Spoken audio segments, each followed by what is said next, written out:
and welcome back to Dicebreaker, where today we are playing AGON by John Harper, and we are joined by not only the man himself, but also one of the co-creators who wrote one of the island adventures that you can play in the book, Allison Arth as well. Hello to you both. How are you both doing?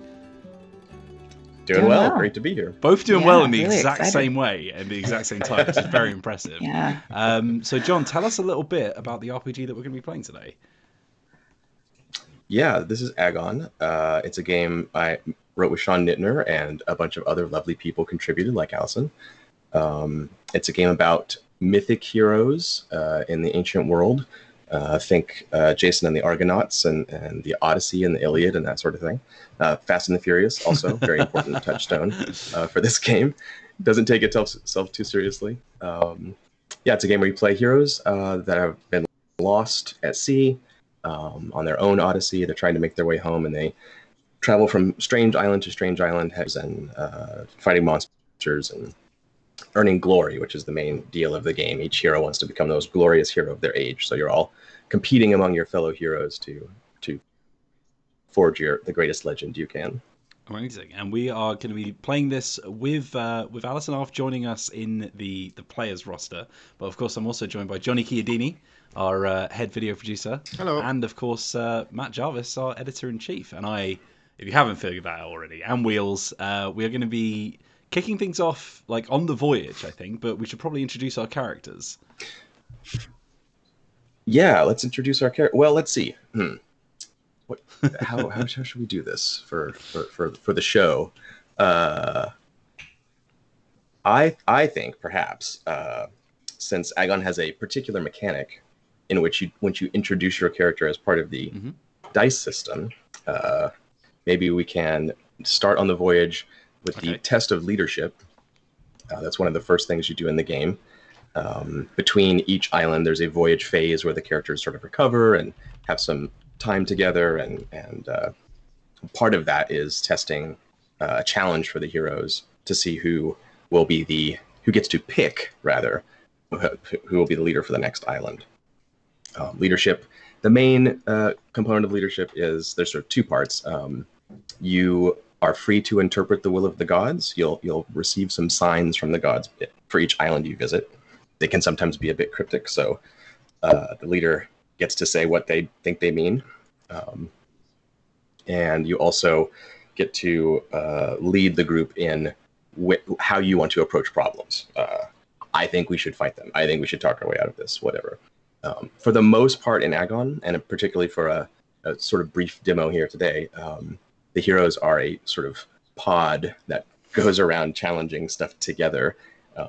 Anytime you're not with the other heroes competing, you're sort of missing out on a chance for glory.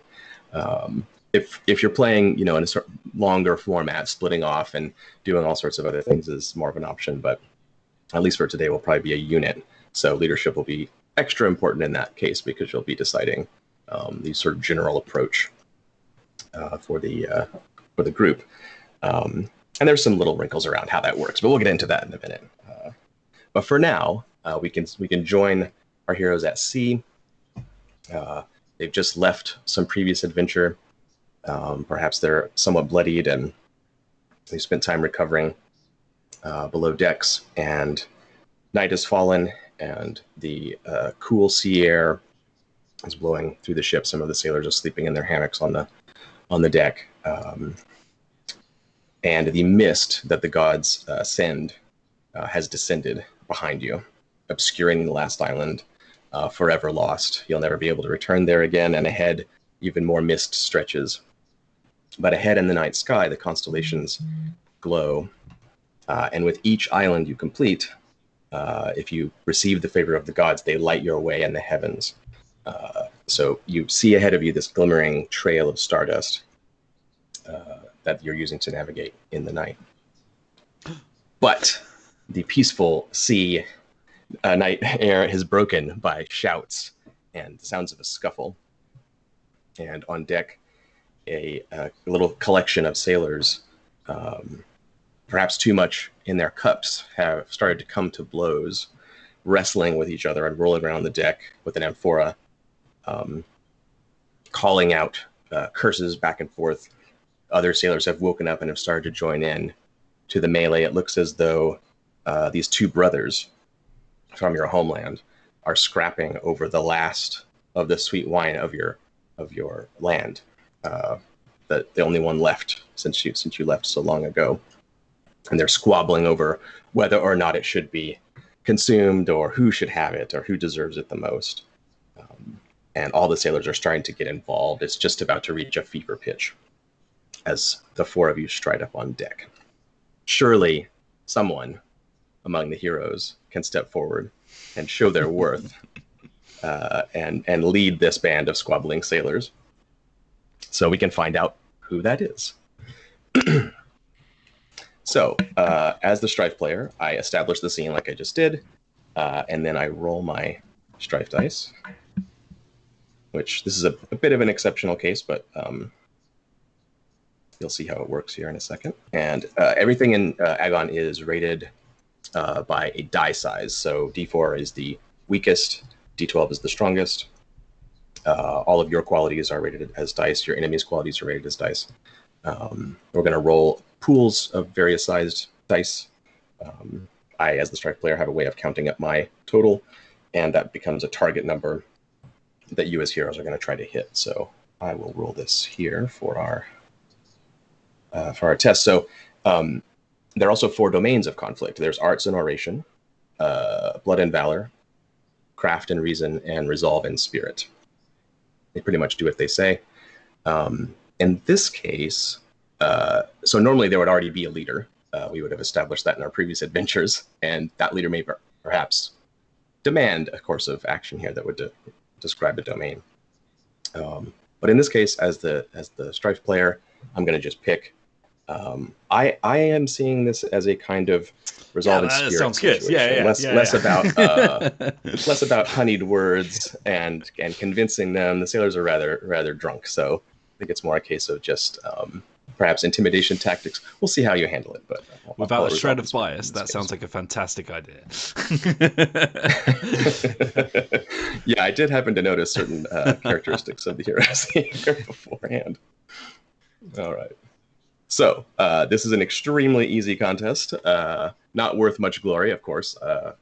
Often leadership tests aren't. The squabbling sailors is not quite facing the Minotaur.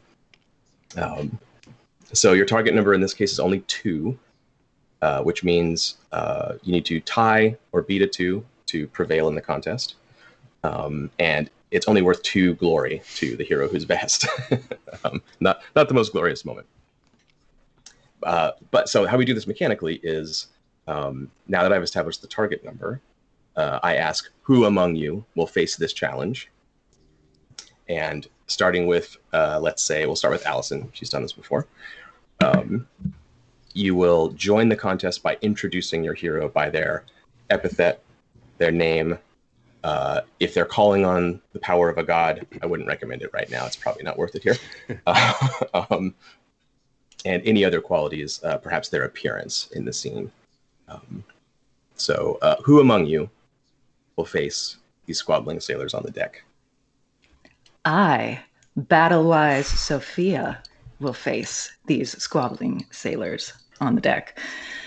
Battle-wise Sophia is an aged woman. She's been around for a very, very long time. She is the descendant of Zentropa, a very well-regarded hero from eons past. She has a shock of white hair, no helmet, very simple garb. She always carries a bag of secrets. So you never know what Sophia's going to give to you. It could be something sweet. It could be something very sinister. We never know with Sophia. Wow. So, yeah. So Sophia is very she's well versed in the words of battle. She's well versed as a tactician. She's a good fighter, but she's primarily a person who is going to talk people out of things if she can. So go for it. Yes. Yeah. So since we're using Roll20, normally we'd be gathering our dice at the table, picking up your epithet die, battle-wise, and your name. Your characters have name dice in this game. As your legend grows, your name die becomes bigger and more powerful. And we don't narrate our actions. That's the other strange thing about AGON. You narrate after the roll. So we don't know what Sophia's yet doing, except that she's battle-wise. So if you want to go ahead. So we're going to all roll together at the end. You don't need to roll individually as we go. Who else among you? I will also stand for face this challenge. They call me Aristides the Lion-Hearted, scion of Phaedra, the arena legend. And though the harvest is probably not what I mainly focus on, Demeter favors me, and I honor her back. You can know me at a distance by my mountainous figure, my shoulder-length hair coiled in a bun, thick and worn armor, and a kind smile breaking through my glistening bronze skin. This is a very tall but soft-scented man. Wonderful, wonderful. Who else? Who else will step forward for this contest of leadership? Phoebe, the thick-skinned, shall approach this challenge. She is just someone that you see and their back is as straight can be as a line. They are just bold, confident.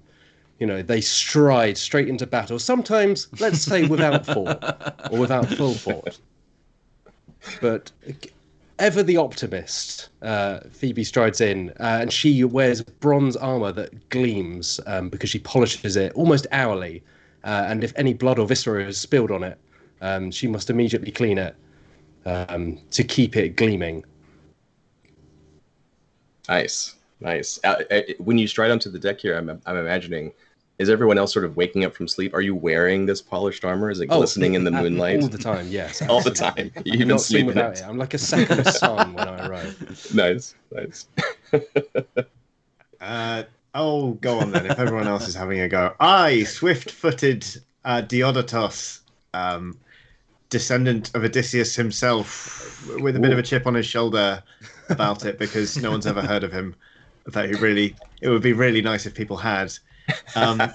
He is small of frame, but he is lithe like a coiled spring. Simply dressed, of humble origins and humble bearing, yet. Being really chummy with Hermes, there is a sort of wild streak in him that wants to kind of prove his worth and actually make a name for himself rather than just saying, I'm descended from Odysseus, I am. So currently he's sort of gearing up for the challenge and really wishing he'd gone before the lady in the really shiny armor, but it can't be helped now. Nice. All right, so now that everyone has announced themselves, in Roll20, your sheets are very fancy, thanks to Tim and Jacob. You can just click on the domain that we're using, Resolve in Spirit in this case, and it will start to ask you a series of questions about if you're adding your epithet, if you're using any divine favor.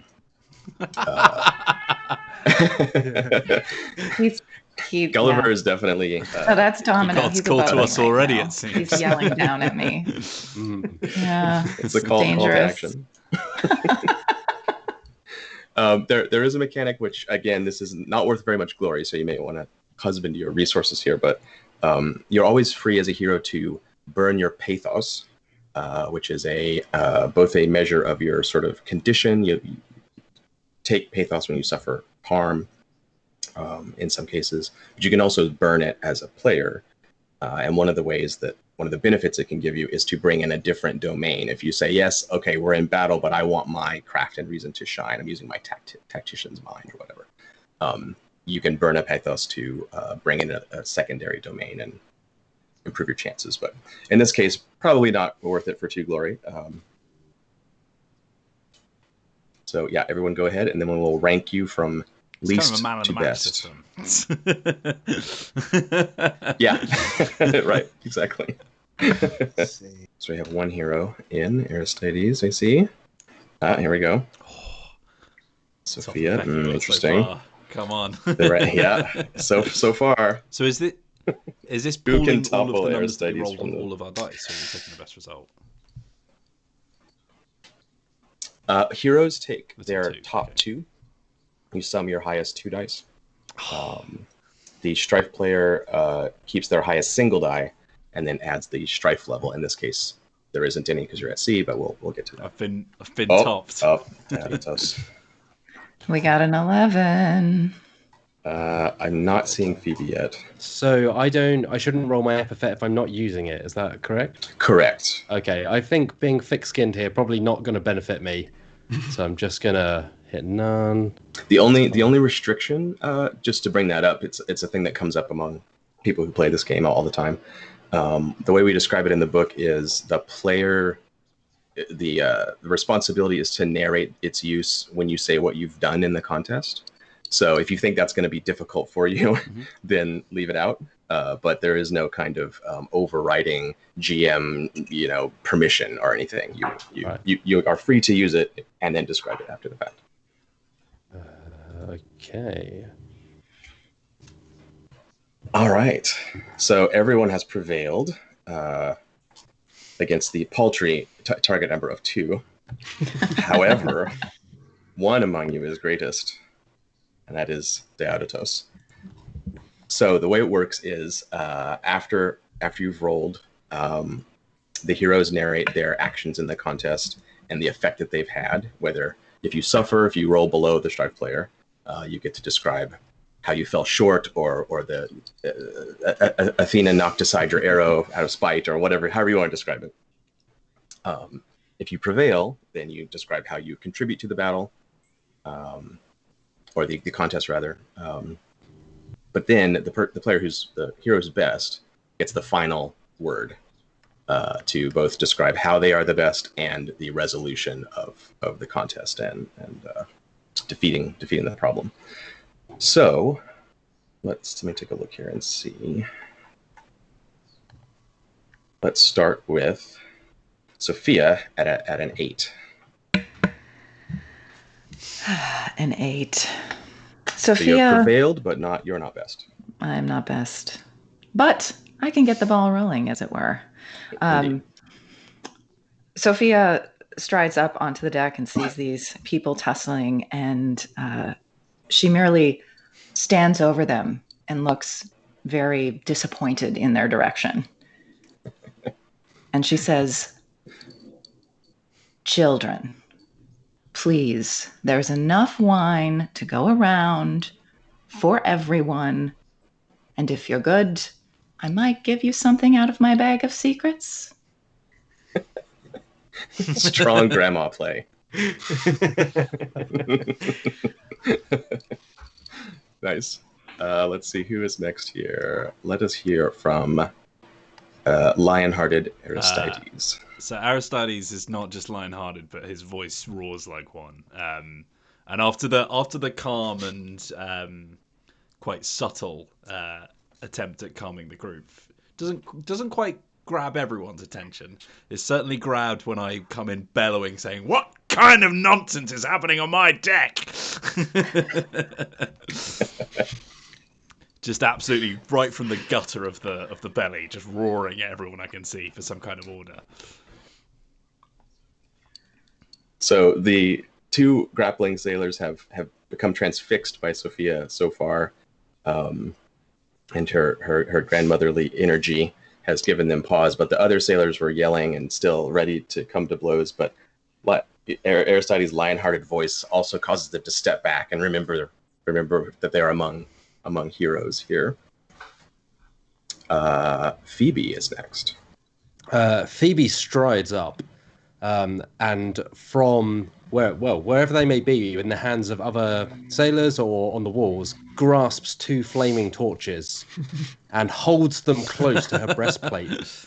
And the light caused by the reflection of her breastplate causes the sailors who are tussling to kind of have to shield their eyes, breaking them apart a little bit. And she proclaims, "You could not see before, and you cannot see now. Maybe one day you will learn to open your eyes truly to what is important. But she just gleams like almost like a lighthouse upon these sailors, breaking them apart. Nice. I am now obsessed with this character. Yeah. Oh no, I rolled the highest, but I do not think I'm best. Strong vibes. Strong vibes. You've been set up here, Johnny. So now suffused with a golden light, twinkling in the eyes of the assembled throng here. Diodatos, how are you best? I would like to, as they break apart, kind of blinded by this light, just sprint between the two men who were quarreling over the amphora, snatch it, and just hurl it off the ship. So, like, ideally, in an ideal world, it would go so far that it would disappear from sight before it even splashed down. But then I would like to turn around, fold my arms, and say, "No wine, no quarrel."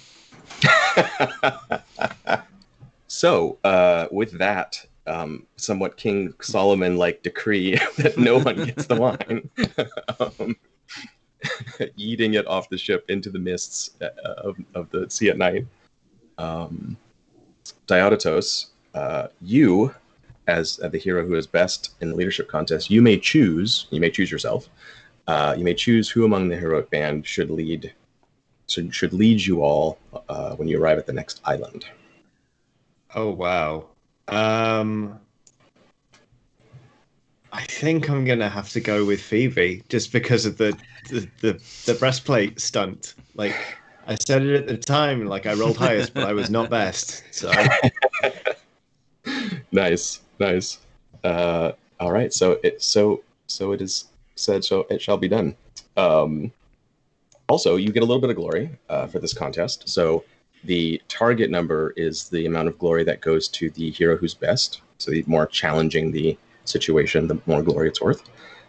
In this case, it's only 2, but Diodatos, you get 2 glory to mark on your sheet. Heroes who prevail get half of that number. Honestly. In this case, it's 1. Big one. And heroes who suffer also earn 1 glory, because just striving is worth a little bit. So no one suffered here, but 2 and 1 for these rowdy sailors, and they have been dispersed. Some of them having a new appreciation for Phoebe's glory, and perhaps not thinking it's quite so much a fastidious habit, and is now as this very impressive golden light that's enraptured them. But just as this is wrapping up, in fact, probably the camera shot is everyone being entranced for a moment as the light fades from the armor. And then far in the distance, the sploosh, finally, of the great toss of the amphora. And as it hits it through the mist, you see the cascading light of lightning in the distance that's lighting up the mist. And then the thunder rolls across the sea, and the sailors all turn, and some of them sober up a bit and go to the rigging, and one of them grabs the wheel as the seas become a little choppier and the mists recede in front of you. And as you continue ahead over the mists, you can see this looming peak. It's pitch dark night, but as the lightning smashes through the sky, it's silhouetted, this jagged, mountainous black peak, and a crack along its center reveals glowing red fires of a volcanic mass inside, and an orange glow is reflected on the bottom of the clouds. Some of the sailors quail a bit and look to Phoebe for inspiration. I think Phoebe is probably nodding in appreciation of something else so powerfully kind of glowing, and thinking of how she may channel that into her own armor someday. Game recognized. That would be a really nice tint.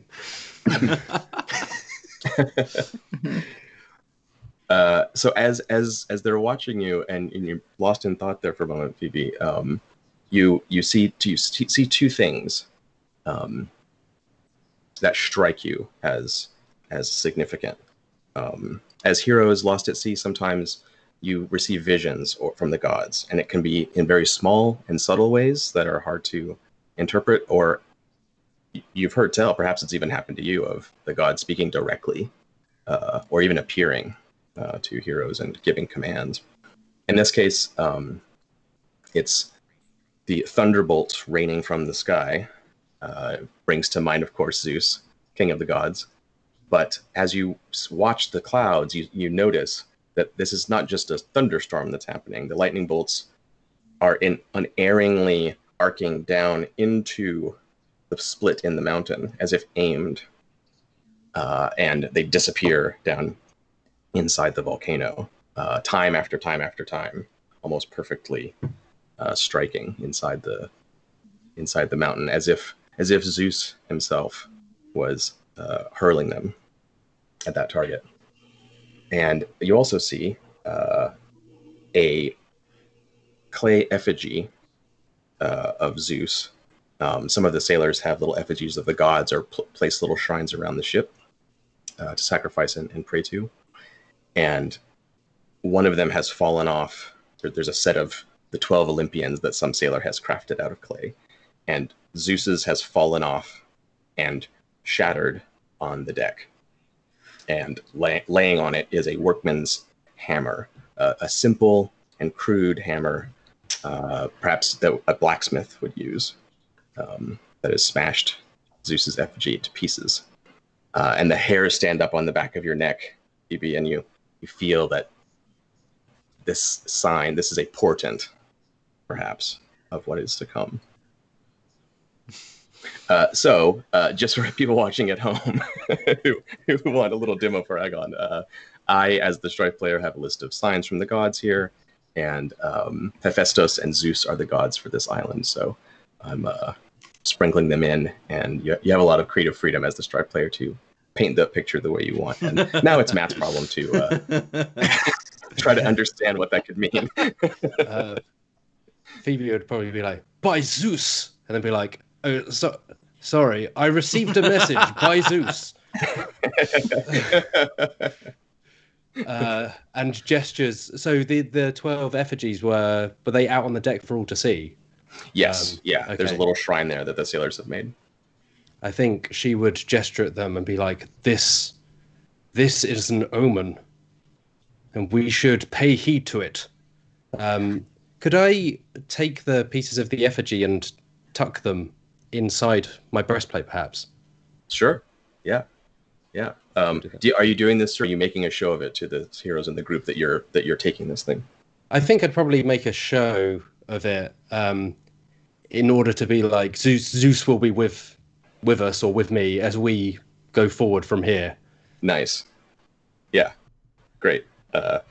When you first pick up the shards, a couple of the sailors nearby are a bit aghast. And that it's broken, and then they're not sure what you're going to do. But when you put them in the breastplate, again, their eyes glow in the reflected golden light, and they're once more somewhat entranced. And all the sailors are calm for a moment. Yes, Phoebe knows what's best. And that's when the first harpoon hits. I'm sure it's fine. Just a coincidence. There's a great crashing sound and rending of wood. Splinters fly in a Michael Bay slow motion. The first massive harpoon jutting, arcing out of the mist and smashing through the hull of the ship. It's about the size of a ship's oar. This huge metal harpoon. It smashes through the front of it, snaps open with some sort of spring-like mechanism that causes it the head to snap open, and then grab the inside of the vessel, pinning two sailors underneath its metal jaws that were too close to the railing. They cry out in pain, and behind it, this long, snaking metal chain snaps taut with a ring, and the ship heaves sideways in the sea and goods go overboard and the ship starts to slew. The sailors desperately grab at the rigging and turn the wheel, and harpoon after harpoon after harpoon, arcing through the air, smashes through the vessel, one after the other. As they grow taut, the vessel is pulled completely up out of the water, its whole prow, and dragged. As the mists part, you see the rocky shore of the isle ahead of you, and the lightning crashes, and the great broken side of the mountain with the lava glowing deep somewhere below. And the ship hits the first rock on the shore and begins to be dragged up the beach. These chains coming from the mountain itself and inexorably hauling the body of the vessel deeper inside. You catch a glimpse ahead of a churning metal maw of teeth and gears, about twice the size of your vessel, that you're being dragged towards. So... So anyway, that happens in an instant. So we're parked. It's mayhem. It's chaos. yeah. Standard procedure in the Bay of Michael. Fine. That's right. Phoebe. I think she would also just clap a large muscled hand on the back of whoever was at the helm at the time, and compliments them on their landing ability. Completely oblivious to the peril that we're in. Just we have made sure. Nice. Seems the shore has made us. So Phoebe, you're going to have to make a decision here as the leader. But before we do that, let's take a look at bonds. So heroes in the game have bonds with other heroes. They can have bonds with gods, with NPCs. You can have a bond with a mountain or a river or something like that if you wanted to, I suppose. When you start play, you begin with a certain number of bonds with the other heroes. If you are a demigod, which I don't believe we have any of here, your bonds are slightly different, but as mortals, you each have 2 bonds with all the other heroes. So on your character sheet, there's a place for bonds. You can list the other heroes or the players' names if that's easier, and record 2 bonds with each of them. You can spend a bond to get help from that hero in a contest. They can still participate in it on their own, but they sort of lend you their name die to help you succeed. And there's a couple of other ways you can spend bonds, which are on the character sheet, which we can get into. But perhaps the important one now, depending on what decision Matt makes next, you can spend a bond with the leader to influence their decision. If they make a choice that you're not into, and this is all in character. Out of character, we can discuss it, of course, but in character, you can insist and say, no, actually, don't you remember our great bond, Phoebe? Please don't do that. I beg of you. And by spending a bond, you can sort of take temporary leadership of the group. I bring that up, Phoebe, because you surveying the scene here, you realize that you only have an instant to act before the ship is dragged into these metal maws and destroyed. Which crosses your mind first? That we must rally the crew and get them off the ship and save the sailors, or that our vessel is our only way home, we must protect the ship at all costs? Does either of those occur to you? Or perhaps there's a third way that I haven't thought of here. The second one occurs, but maybe not in those precise words. I think Phoebe, looking at this metal maw, would see a beast worthy of taking down. Indeed. So turns to the crew and says, "We must defeat this beast. To the harpoon." And gestures the crew at one of the harpoons as if to suggest that they will turn the beast's own weapons upon it. Okay. All right. So it's not even let's free ourselves from this or rescue ourselves. It's let's turn the ship into a missile. In a way, the device. Yes. That sounds awesome to me. Do any of the heroes speak out against this plan, or is everyone on board? Not against it, but I'm passionately in support of it. Yeah. I'm not going to speak out against it for the record. I'd like it to be known that I'm just suddenly going.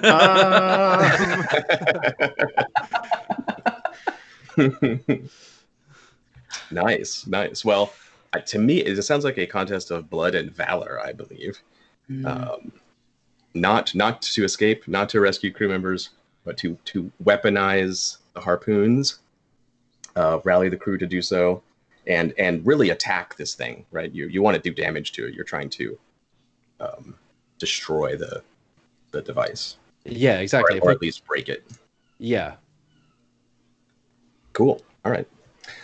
So I will roll for your target number here before we get into narrations. Oh no! I'm going to. It may surprise you, but I did not, in fact, have the churning maw already set up as an enemy.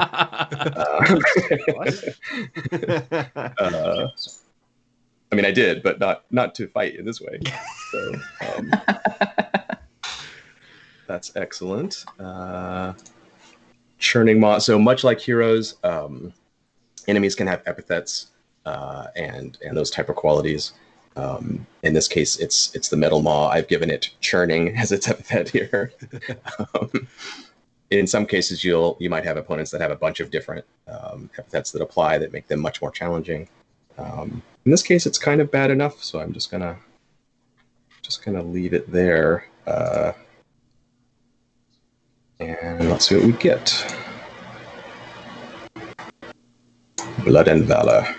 Oh wow! Okay. Imagine there's at least a few among the crew asking, "Why did we make you leader again? Not me.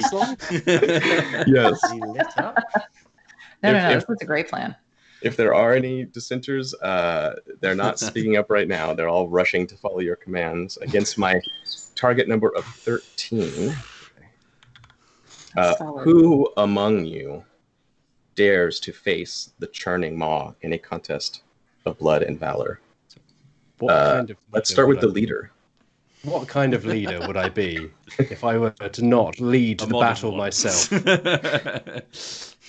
Of course, Ooh, Phoebe the dark. thick-skinned will be at the front, almost gripping the head of the harpoon to turn it upon this monstrous metal creature. Yeah. I'm going to give you an advantage die here, Matt. So there's all the qualities on your character sheet that you can bring in. You can burn pathos for this and that, and there's all these mechanical bits. There's also kind of a fictional positioning kind of mechanic in this game where, depending on the circumstances, previous actions that you may have taken, events from previous islands even, they can all potentially give you advantages. And I think we were all fairly enthralled by the great display of your armor with previously, particularly the sailors, in which now you are asking to stay on a ship which is about to be rendered into splinters.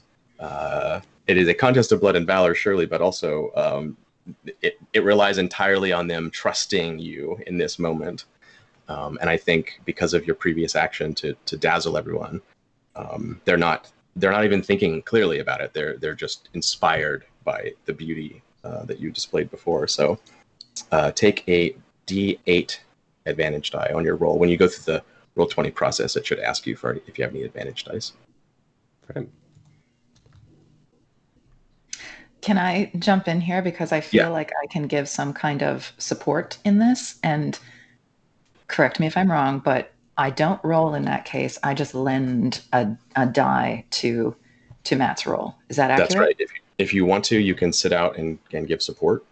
Okay. You still get one glory, and you get a bond with the leader, with Phoebe. Yeah. And then you pass your domain die to Phoebe to add to her dice pool. So yeah. Right. So I would like to propose this to you, Phoebe, my leader, my great leader. As battle-wise Sophia is wont to do, she can see very key parts of this churning gear situation where it might be best to strike with this harpoon to increase the devastation that we're going to cause to this thing.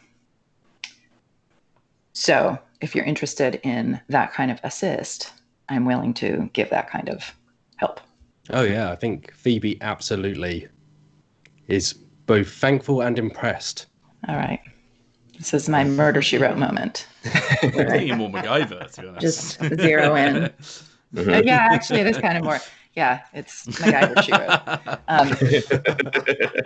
wrote. So then, in that case, what I think. So I guess I give my. Is it my epithet in that case, or is it my case, craft and reason? It's the domain of the contest. So, I want it to be craft and reason, though. well, you may. I mean, it's not a great value, but you may burn one of your pathos, give your blood and valor and your craft and reason to Phoebe. Yeah, let's do it. And really just pile all the dice on Phoebe. Oh yeah, we're gonna run real hot on this one. All right. So that's cool. a D6 and a D8. Okay. So in your additional dice area, Matt, you're going to have, in Roll20, you have to do it a certain way. You have to do 1d8 space plus space 1d8 space plus space 1d6. It's a little annoying, but that's how it's done. Does that make sense? Yes, I will try and desperately remember how that works in Roll20, right? Yeah. when I roll It's in the pop-up, and it says something about support dice. Is that right? Yeah. When you're stepping, that's one of the things that you go through. One of them will, yeah. Yeah. Okay, I'll go through step by step when we roll, and hopefully then it'll all add up. That will work.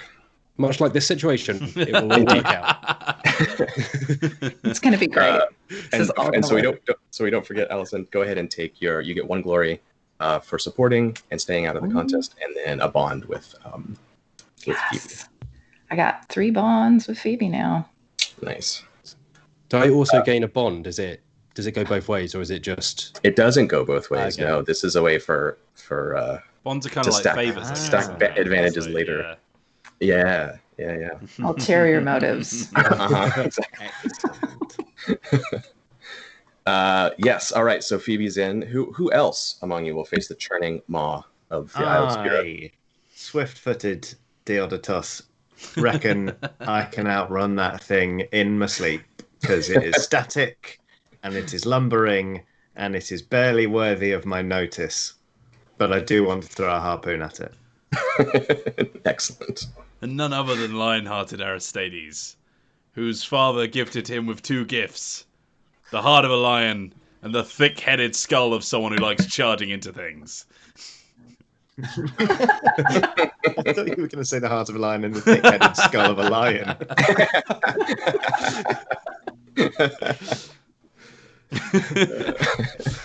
Anyway, I might spend a pathos here so I can use my resolve as well, because I feel like I'm going to need a bit of resolve and spirit to charge headfirst into this thing.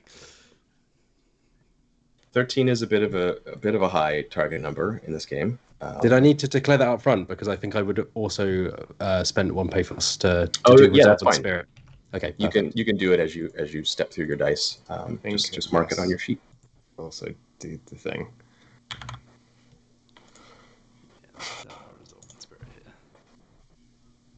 So we can use our epithet dice if we can just justify it effectively? Yeah, just use it in your narration and you're good to go. Okay. But then, sorry, remind me how Divine Favor works. So you've got some ticks of Divine Favor on your sheet, presumably. Yes, you do. You can untick one of those, erase it. Then you'll include that in your narration in however you want, with the deity's assistance.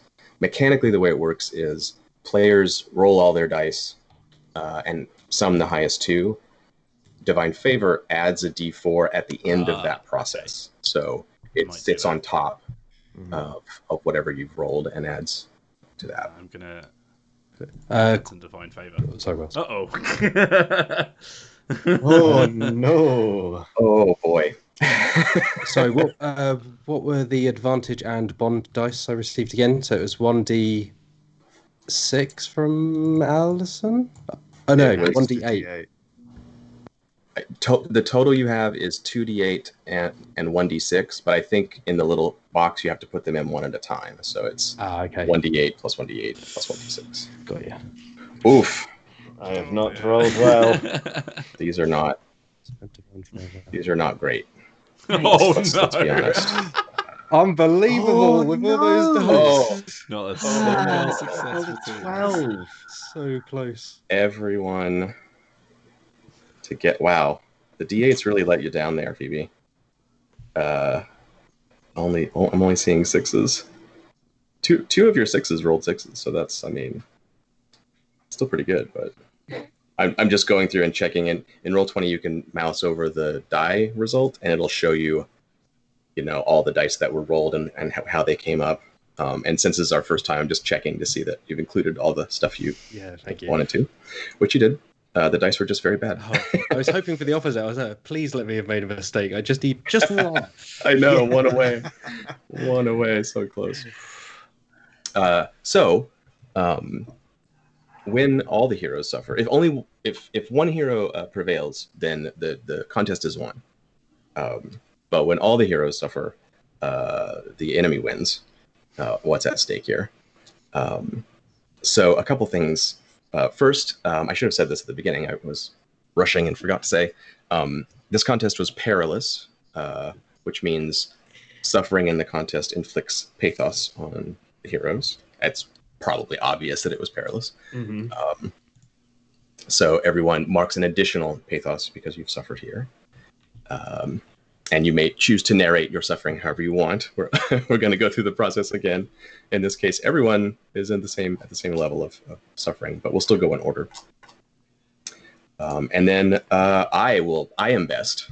The strike player is best, so I'll do the final narration and describe your new circumstances at the end of this debacle. Yeah, let's call it what it is. Let's not be around the bush here. So, hurtling like a missile towards the crushing maw, swift-footed Diodotos, you are first among those who have suffered. What happens? I feel like I am just dashing up and down, trying to find a harpoon where I feel like I can actually sort of be of use. So for one thing, full of splinters from the deck. But also, I think I just try and help prise one of the limbs of the harpoon free where some other people are working on it. And whether I lose focus for a second or the deck shifts or something like that, it clamps back down and pins my forearm painfully against the deck. I have to try and sort of wrench it free. Nice. Aristides, I believe, is next. Being the lion-hearted fellow that he is, I think he slightly misunderstood what exactly we were trying to achieve here by turning the harpoons against the weapon itself. And I'm sure there's a bit of shock on some of the sailors' faces as Aristides jumps up onto a harpoon to try and tightrope run up it, so that he can physically attack the more. And under his weight, when he gets about halfway through, it starts to, because it's already yanking a ship up, it starts to fray. And there's just a moment where, because I invoked the ferocity of Ares, I think he's like a drill sergeant just barking orders into my ear, and I'm like, shut up, all right, I'm getting there. And like noticing the fray, like there's an almost sort of like like Roadrunner cartoon moment where I'm just sort of hovering in the air. And as I fall, I just sort of grapple onto the half of the rope that's attached to the ship and just smash into the side of the hull, sort of like holding on for dear life. You will climb up that chain, maggot.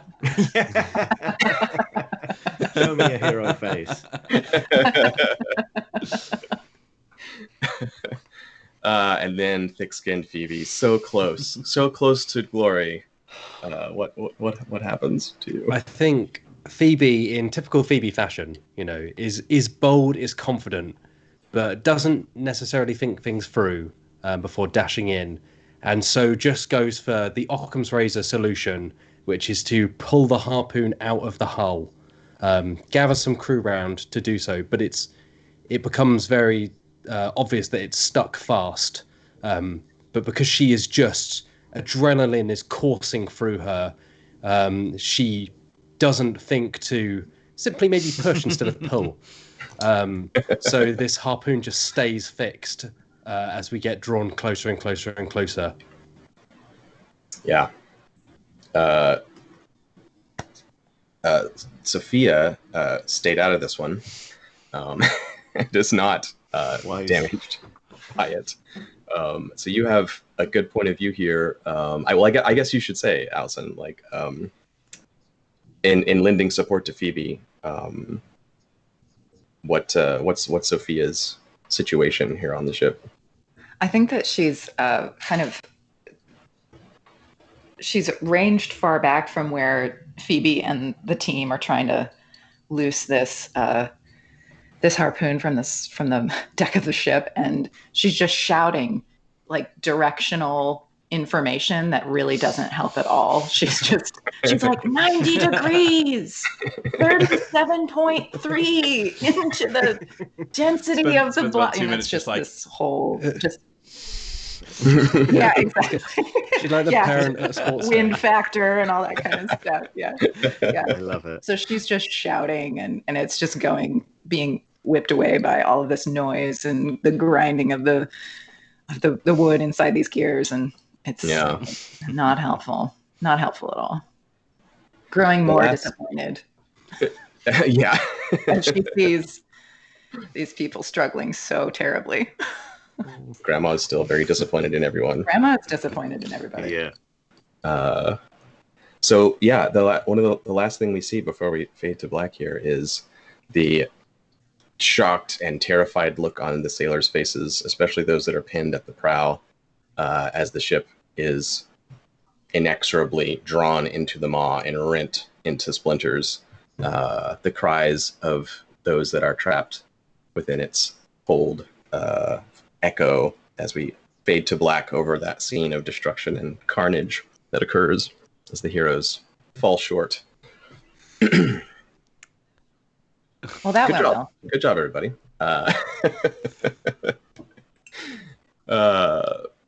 When we come back from our commercial break, we see the camera flying down through the top of the volcano,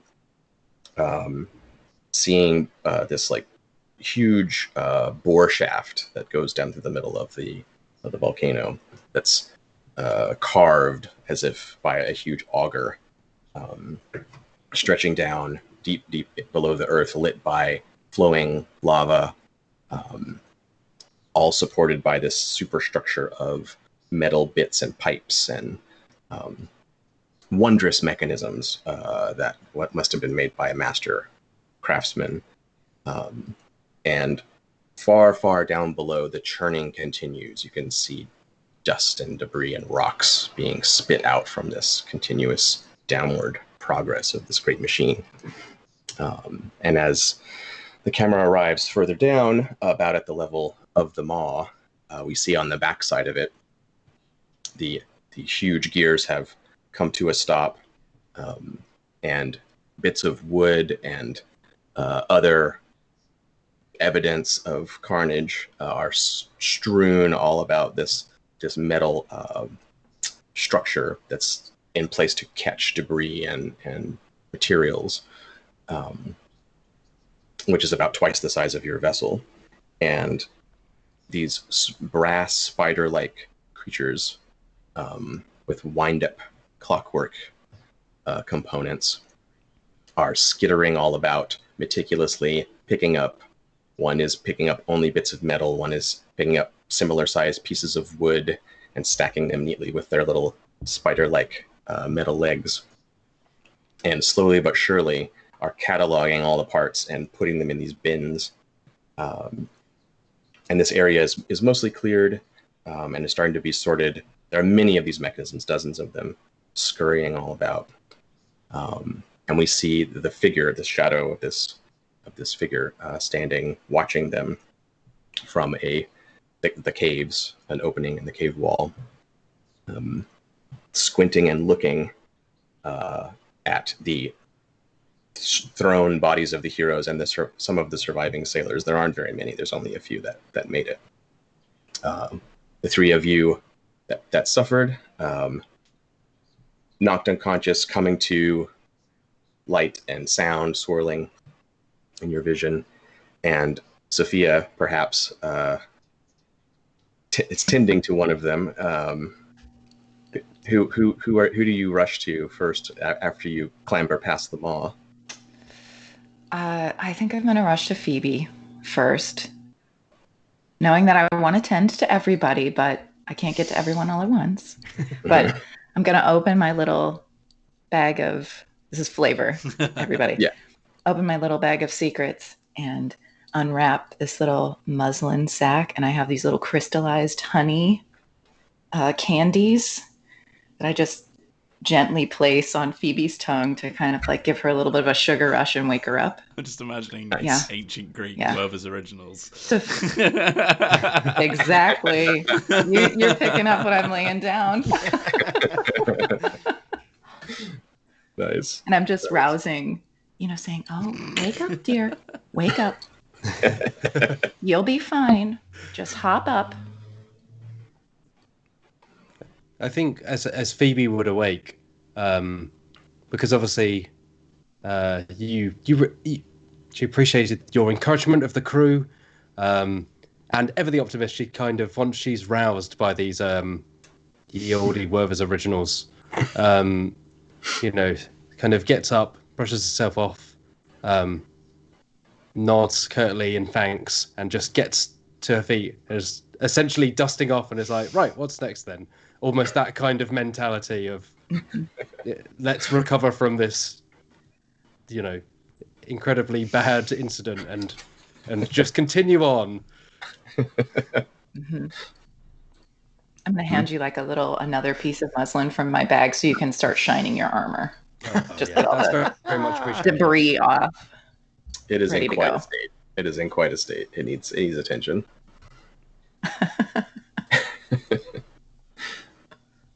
So as the rest of you are roused and come to and survey the scene, one of the mechanisms starts, and its little orb-like eye fixates on you, and it drops what it's doing and scurries off into a tube.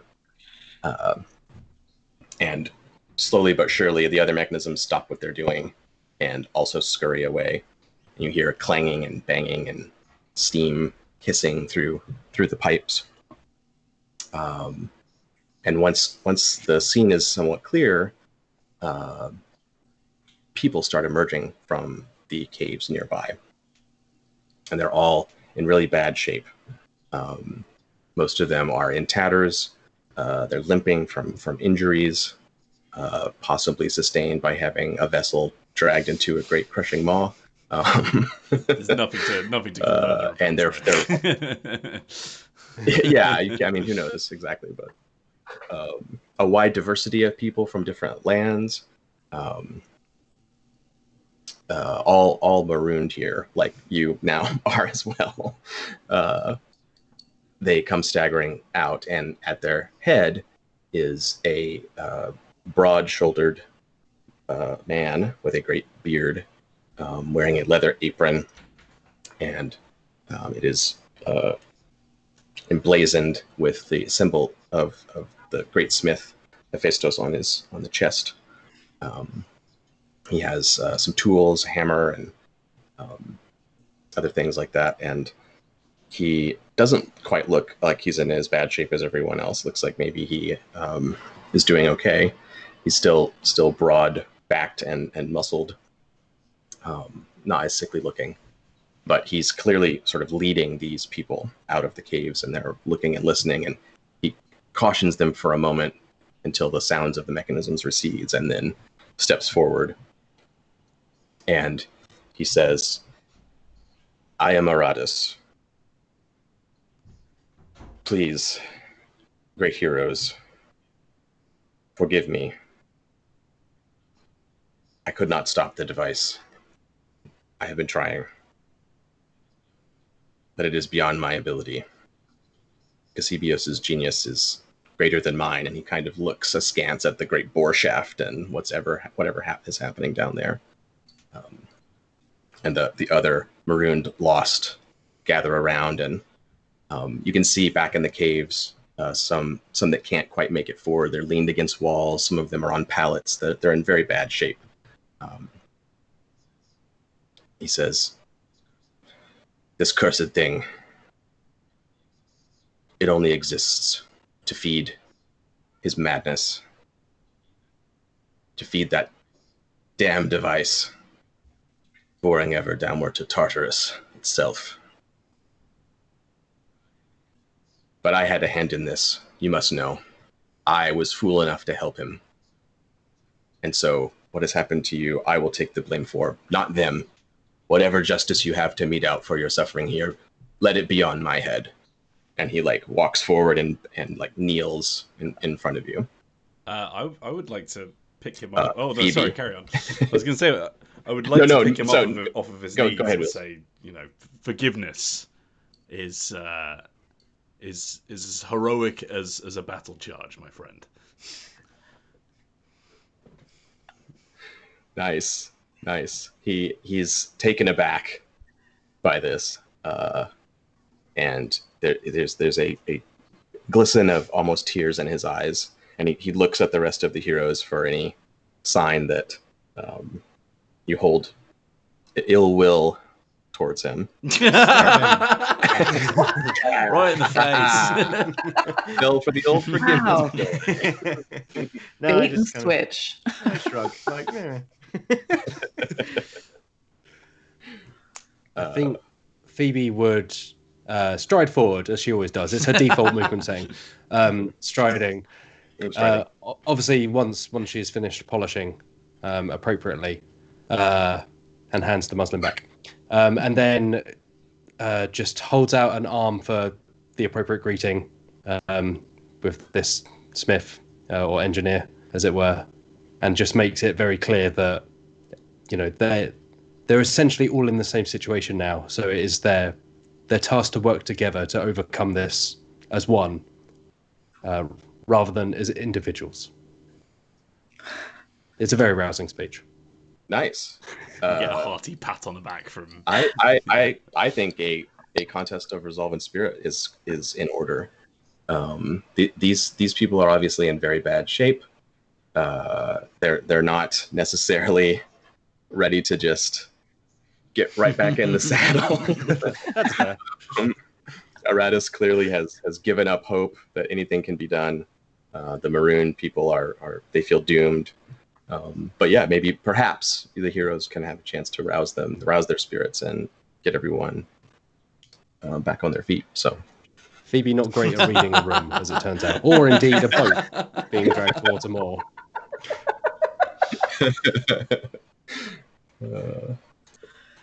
All right, so let me roll for the strife player here. I am rolling for the Deprivations of the Lost.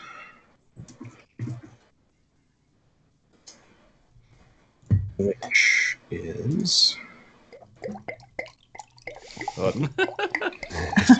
Is this your attempt at rousing them? Just pouring libations? Absolutely. Yep. What? Nice. All right.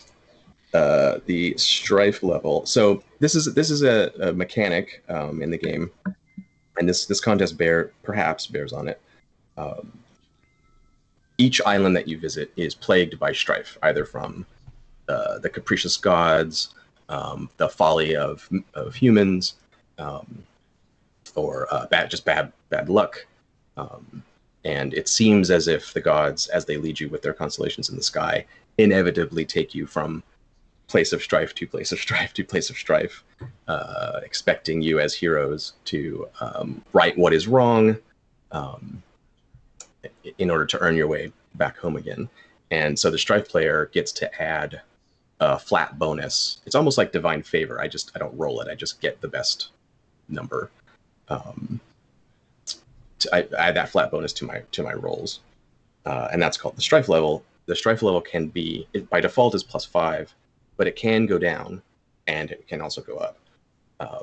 But this is a type of situation where bringing comfort and rallying people that are suffering may be able to reduce the overall strife level and maybe help you in your future contests. So that is all just to say that being nice to people is mechanically good in this game sometimes.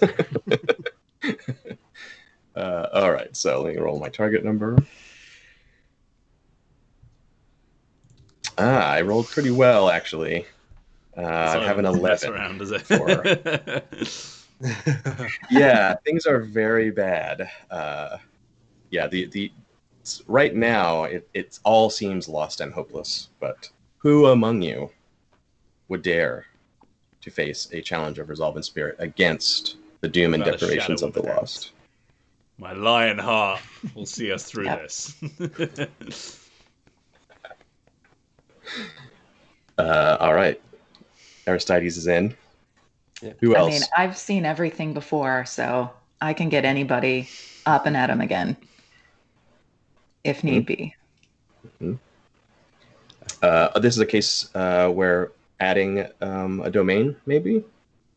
Allison, I know Craft and Reason is something Sophia's good at. That includes like medicine and that sort of thing. So yeah, if you wanted to, it's something to consider. You don't have to you don't have to do it right now. But, and remind me, for those watching at home, and for me, because I don't remember. Do I have to spend? You spend a pathos. I spend a pathos to do that. Oh, right. Yes. Yeah. I think I'll do that. If it helps sway you any, I think I'm going to sit this one out and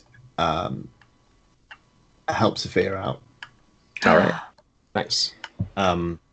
Just because, like, youthful, probably not great at comforting others. Just want to be like, yeah, go on. Probably got this. Let me know when you need someone to run quickly. Yeah. Okay. So that would lend you my resolve and spirit die, right? Correct. Okay. There's actually a D8, so fingers crossed helpful. Thank you. You're Thank welcome. you. And you get a bond with Sophia. Oh, cool. And 1 glory. Maybe I send you out to look for certain types of herbs and weeds and things. Yeah. Yeah. This is a Strider and Samwise Gamgee situation. Yeah, it's very similar. My enthusiasm for the task vastly outstrips my knowledge. But I'll get it done fast. I'll probably come back with a whole armful of crap, but some of it will be useful. Yeah. Would any of this work? Yeah. No? Yeah. Okay, I'll be back. How many are deadly? I tried them all, and I feel okay right now. Let me tell you, it was quite a cocktail. I feel sleepy but awake. And is it normal for your heart to not do anything?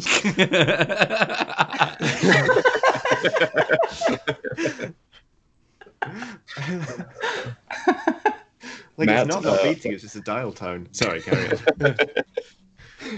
Of course, Phoebe as the leader of this crew. And now, again, ever the optimist, ever kind of not unable to read perhaps that these folks around have been through quite a tough time. She's just very peppy. She's kind of taken it on herself to stride forward and to try and take charge of the situation, whether they want her to or not, let's say. So Phoebe is absolutely going to try and rouse the gathered mixture of crew and, well, whatever you call a load of people stuck inside a maw for years. However long, yeah. Yeah. Fetch me a baby, I shall kiss it.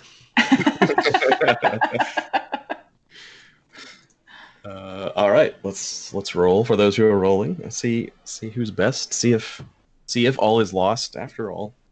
Oh God! Right. Let's do this. Oh, that's not good. Oh my goodness! A 1. Oh God! Yeah. 10 out of Target's 11, and for those watching at home, we've got a 3 from Matt, a 10 from Wheels. Oh, lordy lord. Can I then use a little bit of divine favor here. Oh yeah. Okay. Technically, you can spend more than one divine favor on a roll. You get the best of the d4s. But I'm assuming I can't in that retroactively add another one on there. Yeah, I mean, I did. Did you spend divine favor? You did. I rolled a 1 on it, so... You did roll a 1 on it, Yes, yeah. your thick lion skull. Since this is a demo and you did not know that rule, Wheels, I think it's fair for you. If you want to just, in the chat, just roll a d4 and you can roll 20. We'll see if it's better than a 1. And tick off another. Oh! Hey! Much better. I've definitely lost my favor with Demeter, but at least my conviction has seen me through it. Oh! Wow. Well. Oh my god. Sophia, that still make you our best. Yeah. Even with Wheels' better roll. So I remove one of my tick marks on my divine favor chart. Correct. On my Yes. character sheet. Yes. Wonderful. Okay. And then just let us know how that manifests when you go at last here. Shall do. All right, the heroes do prevail. All did seem lost with those first few rolls, but we will start with Phoebe. So, Phoebe, you suffer there. This is not perilous, nor sacred or epic or other things contests can be. You don't suffer any loss of resources here, but you do fail. You still get 1 glory for participating. Wonderful. Tell us about Phoebe's role in this contest. I think it's so low that this is one of those times where enthusiasm overpowered kind of remaining stocks of energy, whatever it may be. So she almost goes to, exude this energy that she's so used to gleaming out like her armor. But instead, she's just been through quite a lot. So she's essentially knackered. So she goes to do it and just kind of finds herself instead slumping down into the dirt and through something that she can't quite fully comprehend, because it just to her there's no such thing as less than 100% all the time. She just finds herself kind of in the dirt suddenly, having to catch her breath after everything. Nice. Yeah, there's a very downward beat in the scene here, as Phoebe has had this chain of events of seizing leadership and failing spectacularly and crashing the ship, and then stepping forward dramatically and sagging, that the whole room, Aratus and the Lost, all just completely lose heart in that moment. You can see them all just, their eyes are all downcast. Some of them start to shuffle back into their little hovels in the rock. The great hero came, and we're doomed. But then, Aristides, with my booming what do you lion do? roar echoing around the cavernous surroundings that we find ourselves in, I say, "But listen not to voices like this. This was, in fact, a very good example of how you all look right now. But we can change that." I thank my battle sister for showing you how you appear to us today. But take heed of my words. With the strength we hold as a unit, as a force, we can prevail. I love the idea that Phoebe went in to be like, here's what you're like. I'm so sad. This is you, boo-hoo. Look at Phoebe. Now look at me.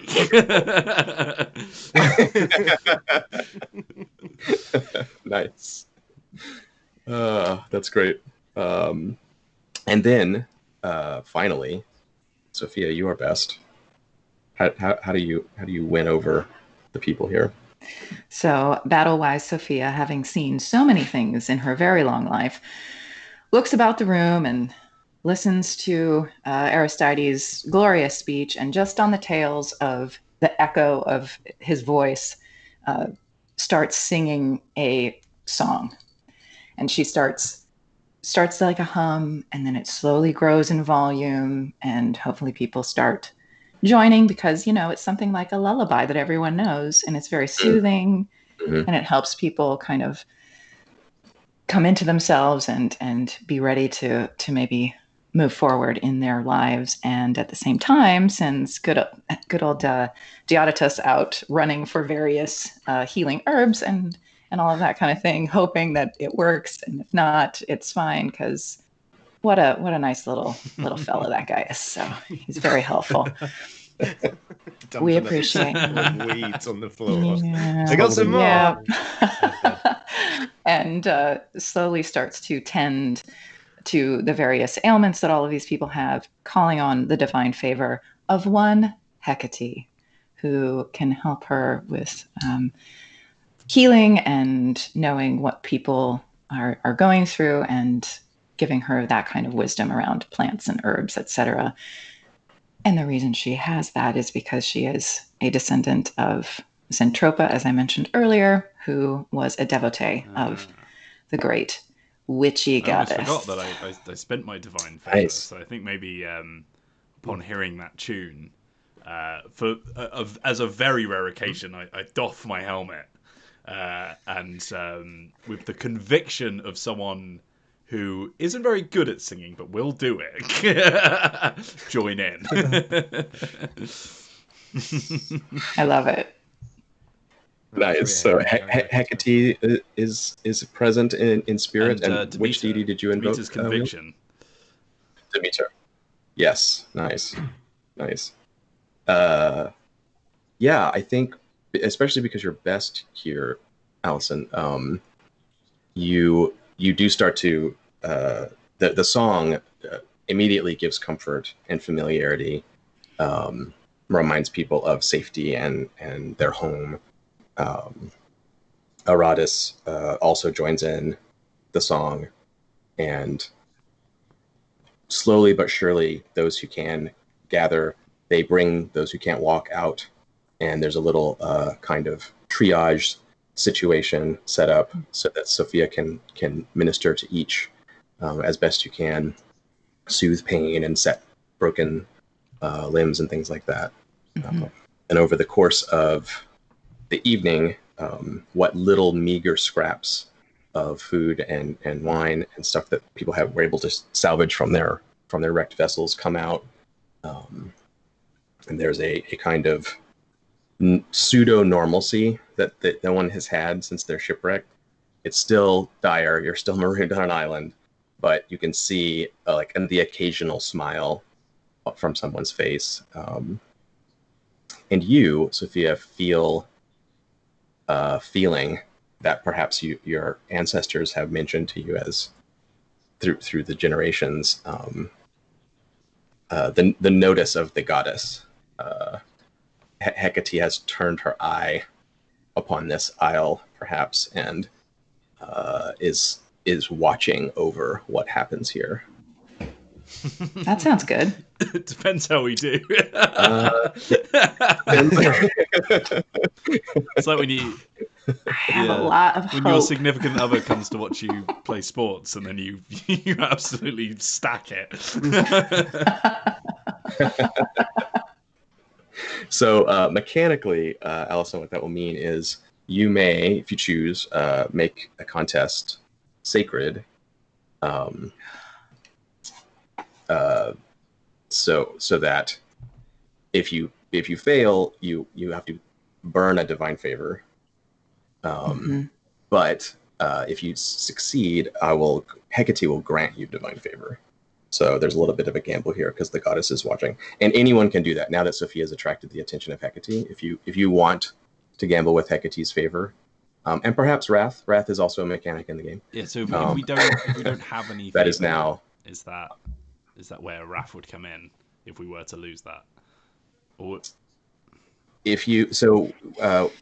when you have to pay divine favor, you can pay it from any of the gods if you have any left. If you don't have any left, you have to instead suffer fate. Okay. Fate is what you spend when you run out of pathos or divine favor. Fate is permanent, and over time, your hero's journey will come to an end as your fate inevitably runs out. Something like trauma, perhaps, if you've played Blades in the Dark. However, that's how you level up too. As your fate goes up, your character advances. So, yeah. So yes, Sophia has not only ministered to the sick here as the best, but also attracted the attention of the goddess. And that means I get 11 glory. Yeah. So the target number was 11. Sophia gets 11. Wheels, you prevailed, so you get half, which we round up. We're nice. And Agon, you get 6 glory, and Phoebe, you get 1 still for participating. Just out of curiosity, what are our glory totals right now, Allison? What do you have? Oh, can I do the math? It is. I have 13. Is all. I'm on 7. Oh. I think just 3. Yeah, that was that an 11 contest will put you up, put you ahead for sure. Yeah. So during this respite,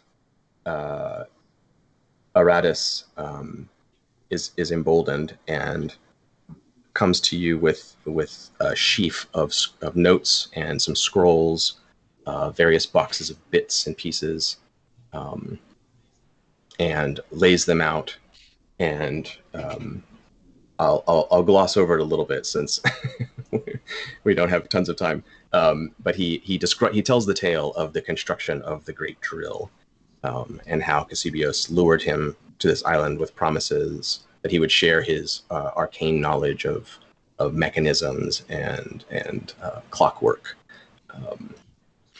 which was sort of true. But really, he just wanted a skilled laborer.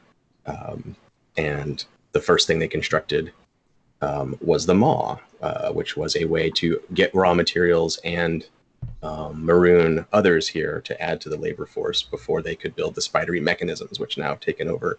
Casibios then completely abandoned those that were marooned and cared nothing for their fates, empowered the drill, took all the supplies he would need into the obsidian dome that he's fitted to the drill, where he now lives, descending ever further every day, auguring to Tartarus. And there's the kind of synopsis there, but the camera ends on Aratus' face, backlit by the volcano, sweating there with a bit of bread as he's breathlessly told the tale, and says, "The madman intends to crack the gates of Tartarus and release the Titan." That sounds bad. Yeah, Sophia, I that's don't think bad. that's good. Yes, I'm getting bad.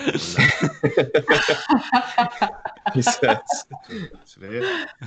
No, I'm sure it'll be fun. Okay. Oh. he says, Fine. Kronos, once freed, Kronos certainly will ascend to Olympus and slay the gods themselves. And there's a crack of lightning that passes behind him down to the shaft, and you hear it rumble and crash against the obsidian shell of the drill. Yeah, That one does sound that bad. one's been backed up, which makes it seem even worse. Okay.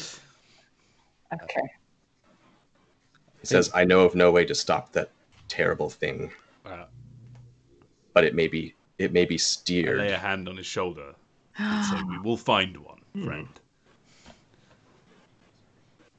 He sort of shoves all the notes of the diagrams of the device and stuff at you. It's all just, I was going to say it's Greek to you. Wow. It's Greek to you because it is Greek. Sorry. It is literally Greek. Yeah. It's not wrong.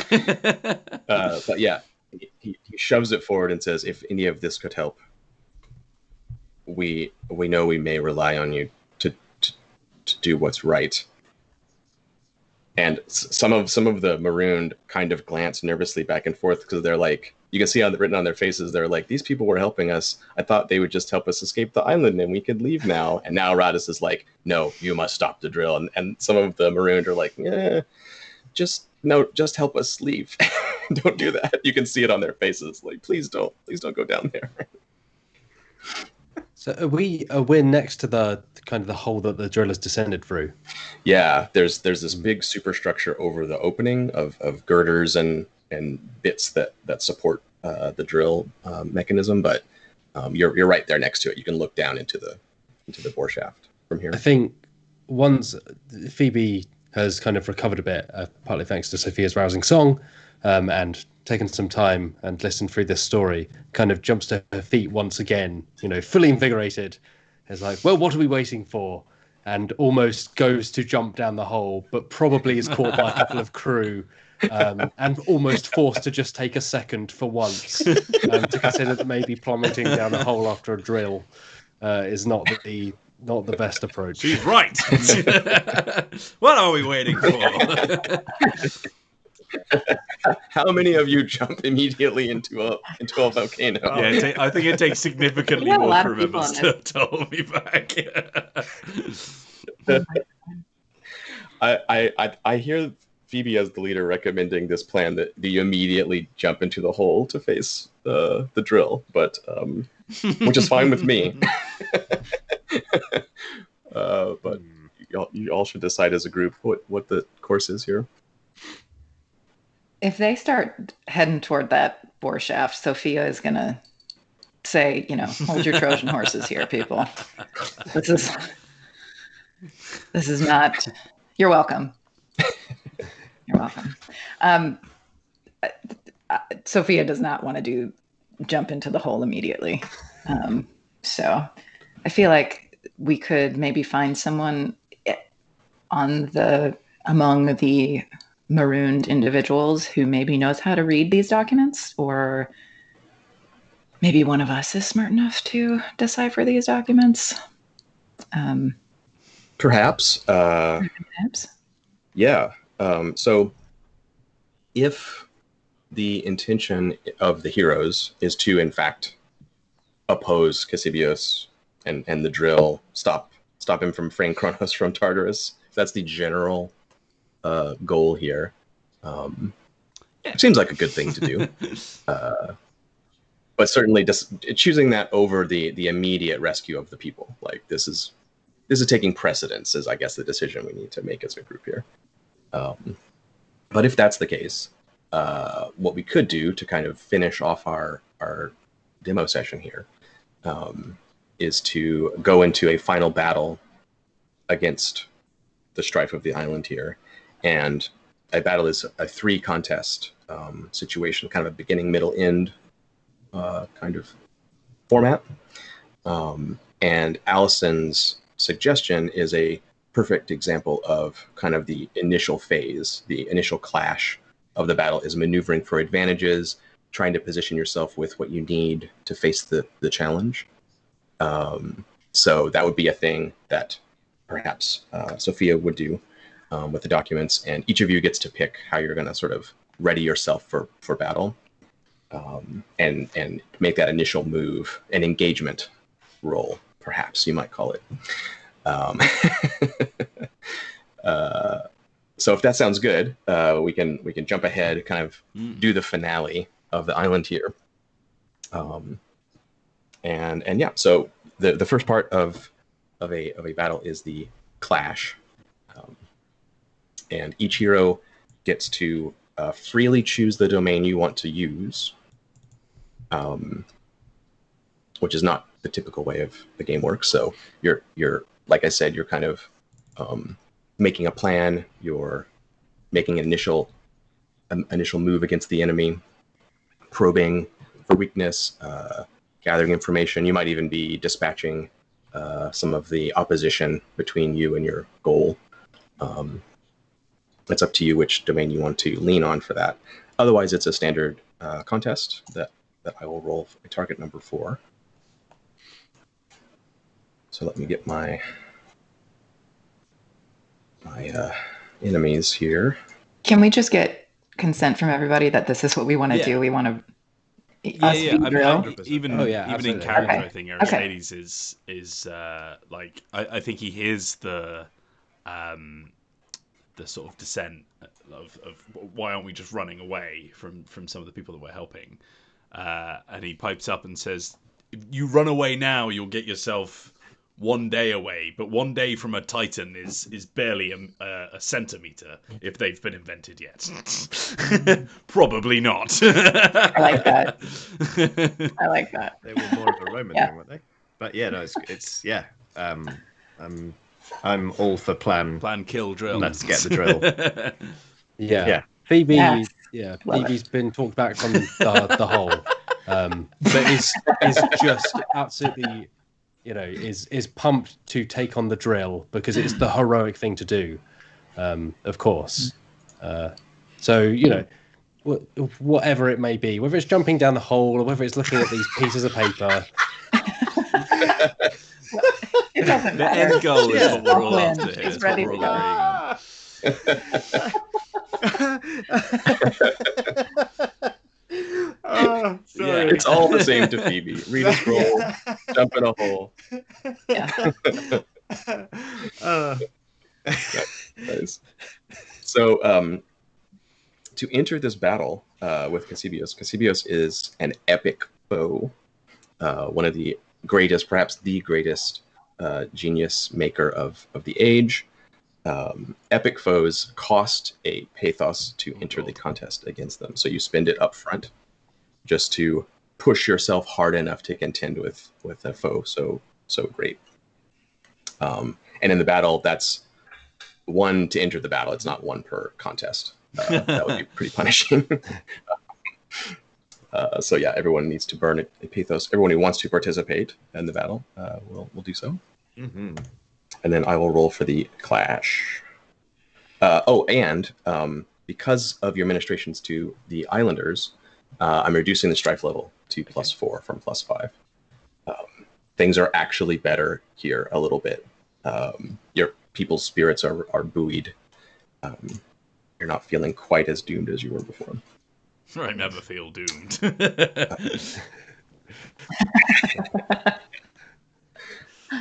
Let me just double check. I have my epithets for my character here. Spira. Cassibios, yes, he is brilliant. Yeah, as brilliant as he is reckless. That was awesome. I sense that. Actually, no, sorry. I'm going to hold off. His reckless isn't applying right now. You're just facing his brilliance.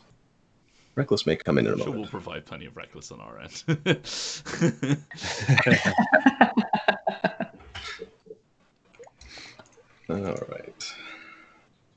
All right, I have an 8 for the target number. That's better than we've had so And, far. Yeah, really not the worst. Not a ton of glory, but not an insurmountable number either. We'll follow the normal procedure. I find it works pretty well if everyone chooses their domain just sort of silently for themselves. Set your dice up and rolls, and then when we get to narration, you can describe like why it's that and what you're doing and all those things. Otherwise, we kind of end up saying it twice. The gripping dead air of everyone rolling dice at once. I have prevailed. You have. Nice, Aristides. So So far, so good. with divine favor, Yes. that adds a d4. Is that correct? 1d4. It does. Yeah. If you tell roll 20 as you go through, it'll include it. God damn it. Oof. We're getting some good rolls here. Oh, we're all prevailing. Nice. One of those. 1d4. Come on, Phoebe. You can do it. Oh, Phoebe can do it. Oh wait, sorry. I think I added it as an advantage die rather than the dedicated box for divine favor, which would have probably been the right way to do it. Yeah. Right. No divine. That's all right. You can redo. Dice. So I can. So divine favor, I would just enter 1 if I'm spending 1. Is that Correct. Yep. fantastic? Oh, Creeping on through. Right on Clean right on the sweep. number. Phoebe's back. Wonderful. All right. Well, why don't we start there then? Phoebe, you have prevailed. You've tied my number exactly. Goodness. What approach do you take entering into the battle with Casibios and the drill? Oh wow. I really didn't expect to go first. Sorry. So now I used a daring divine favor. Yes, Hermes. And I have the pieces of the Zeus effigy in my breastplate. Mhm. So I think if it's not too He-Man-esque, I think Phoebe would raise aloft her sword, gleaming, of course. Of course. Seeing the lightning of Zeus strike through the hole again and again, and essentially call to Zeus, who led her and her crew here to this island, and call for the power of Zeus to be in the sword, and then attempt to redirect it down in the hope that passing through the sword, and perhaps her breastplate as well, being as conductive as it is, would provide the extra energy to somehow disrupt whatever mechanisms or machinery may be happening in the drill. If that Nice. if that's not too over the top. I love that so much. I mean, we always say that doing stuff like that in role-playing games is often like off the table. It's too much. This game was written for those sort of actions to occur. So Excellent. that is perfect. And yeah, you did prevail. So I think you do. Are you saying that we see you actually sort of channel the light, like it hits the sword, passes through you, and you redirect it back out again? Lightning exactly. bending. So she holds it aloft, it strikes, it runs through her, and she basically wangs the sword down, and it just goes poof, down the hole. Nice. It's kind of like a drinking bird, but you're full of Yeah, lightning. exactly. That's amazing. Yeah. So it does. The camera follows it and it strikes down. And Zeus's thunderbolts have just been fruitlessly, angrily arcing off the shell that covers the top of the drill. But this one passes sort of sideways through the pipes on the side of the wall, coils inside. Maybe it's CSI cam goes inside the pipe, and we follow the lightning, and we see for the first time the interior, Casibios's drill.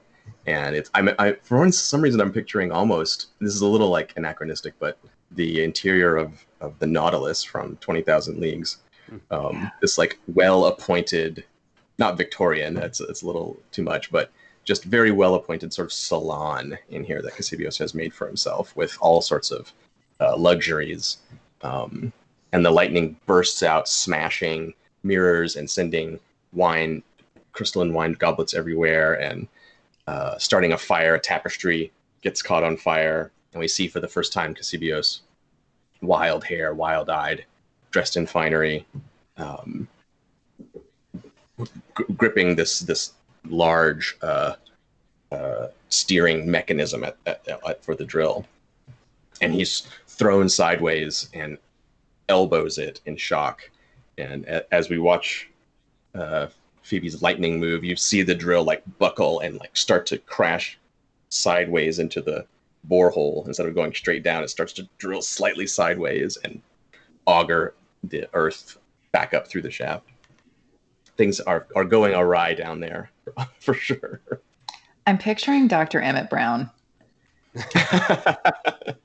Yeah. When he comes to the door with that thing on his head. And...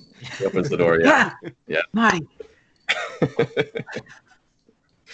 Nice. Well done, Phoebe. Who is next? We have, I Lionheart believe, and Aristides.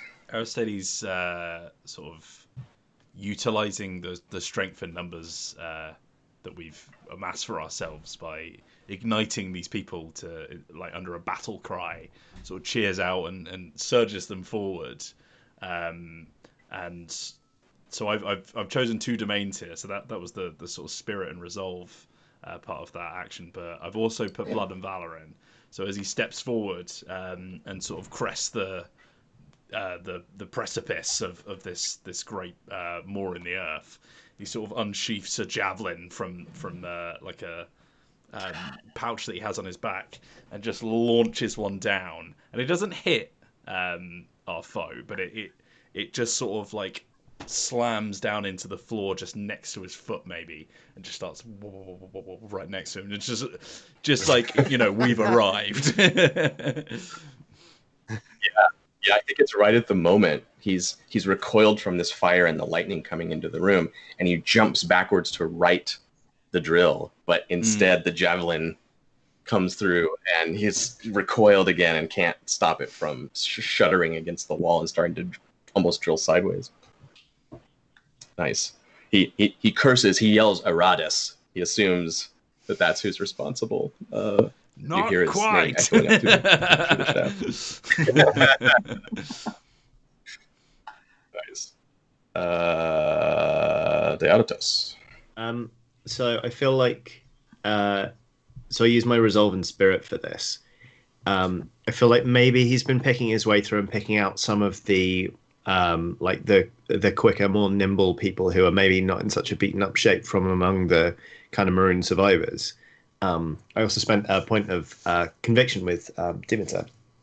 And I feel like he's kind of just been like, look, I don't know exactly what's going to happen, but something's going to happen, and I'm not the best tactical leader here, but I feel like we should be ready when whatever happens. And I think he's going to sort of direct them all to kind of like whatever, like whether they can fill up a tunic or whatever, just to go over to where the sort of mechanical creatures were sorting bits and pieces from the ships, and just start filling them with like small bits of debris.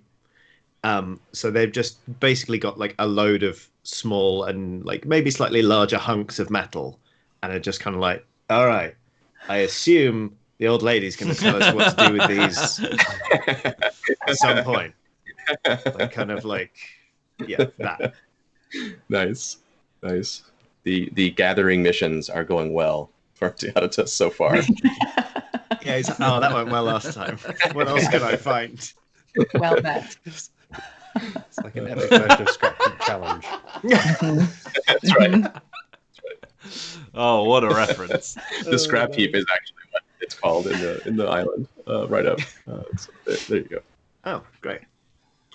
Sophia, you are best. Yeah. So Sophia removes from her bag of tricks this interesting little device that looks almost like a tiny little microscope, but it's handheld. Maybe it's more like a magnifying glass, but it has all these like kind of gears and various little parts and pieces that move around. This is a gift.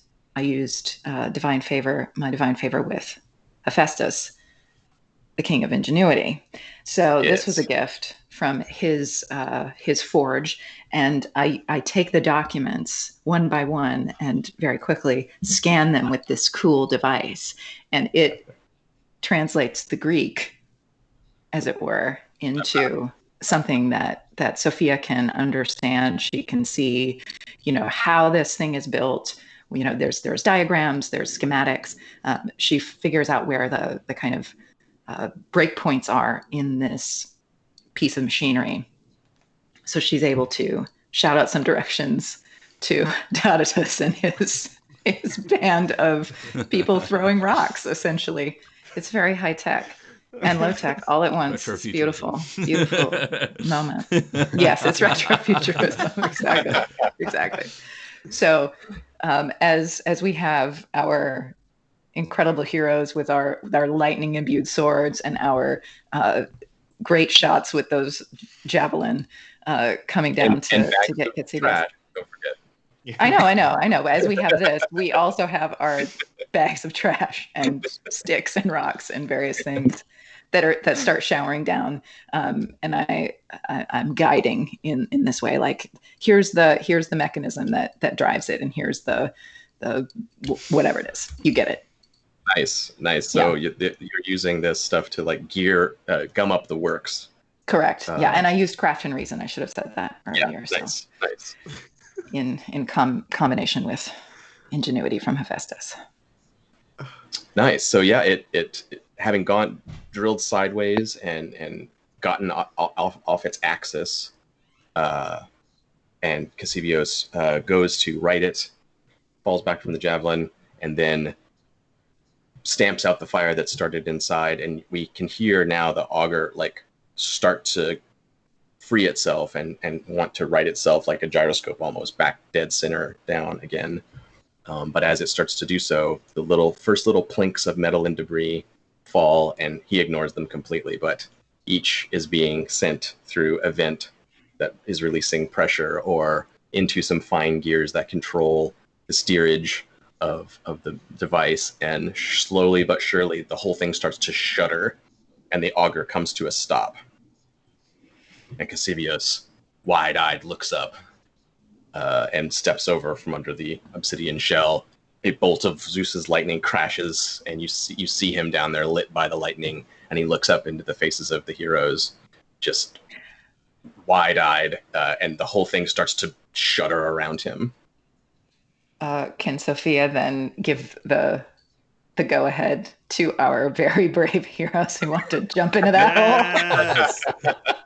It's jumping. Let him have it. Do it. Nice. Yeah. I'm imagining us like Buzz Lightyear in the so- first Toy Story movie, where he just leaps off and hopes for the best, but it all comes out. Work out the plan on the way down. Yeah. That's right. Buzz would make a great AGON hero. Okay, so shall we move on to phase 2 of our Let's do it. of our battle? Let's do it. So phase 2 has a wrinkle. It's called the threat phase. And you as heroes will each choose which side of the threat phase you will participate in. It can only be in one or the other. One side of the contest is called the seize, which to mean seize control of the battle. If the heroes prevail in seizing control of the battle, you get to choose the domain of the finale and the stakes and fallout for your foe. They may be utterly destroyed. They may have a change of heart, depending on what you're doing. Right. Mm-hmm. If you don't seize control of the battle, I will choose the final domain, and I will choose the fate of the foe also, depending on how it turns out. If you win, you win, but they may, not. You may not win all if you don't seize control. Then the other side of the contest that you can pick is defend. I'm about to announce a couple of bad things that are going to happen unless they are stopped by a hero.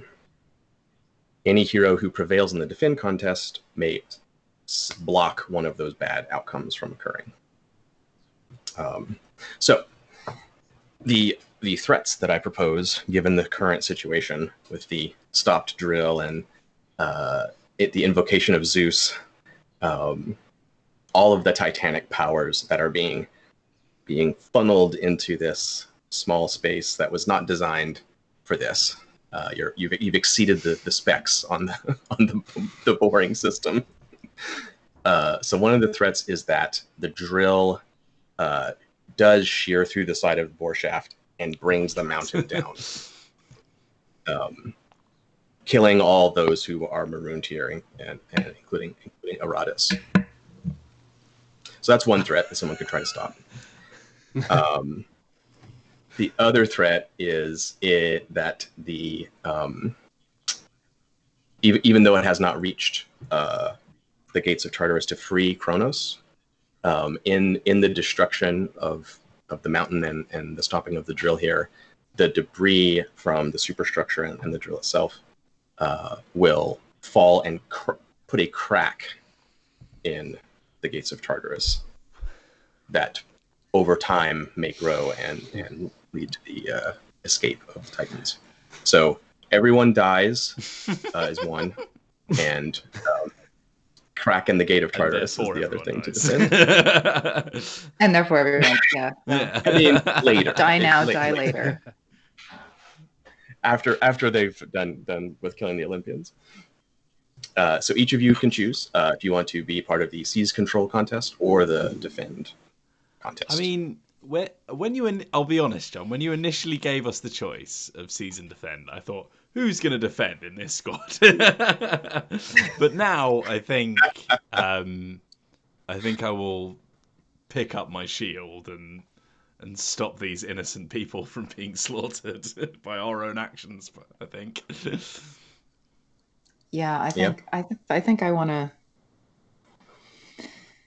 I think I want to defend. I want to defend. Sophia wants to defend. Is it wrong to say? I feel like poor, sweet, dim, swift-footed Diodotos is myopic in the extreme. Like he just like future consequences doesn't really get it. It's like drill there, drill bad, stop drill. So I'm gonna go on C's. Matthew Jarvis. Look at that smile.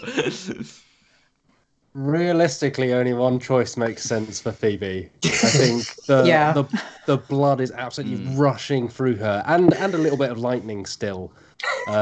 She's crackling with more than just the usual pep. So she is just completely focused on getting to that drill and having at it. So two C's to defend. Nice classic split. I think we're in this phase of the contest. We're almost joining in the moment.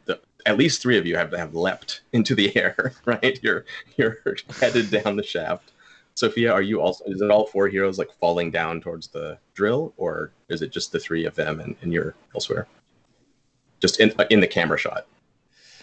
No, I think Sophia's there. I think she's like at the top. She's like she follows after him. Jump on my shoulders. It's not her first move.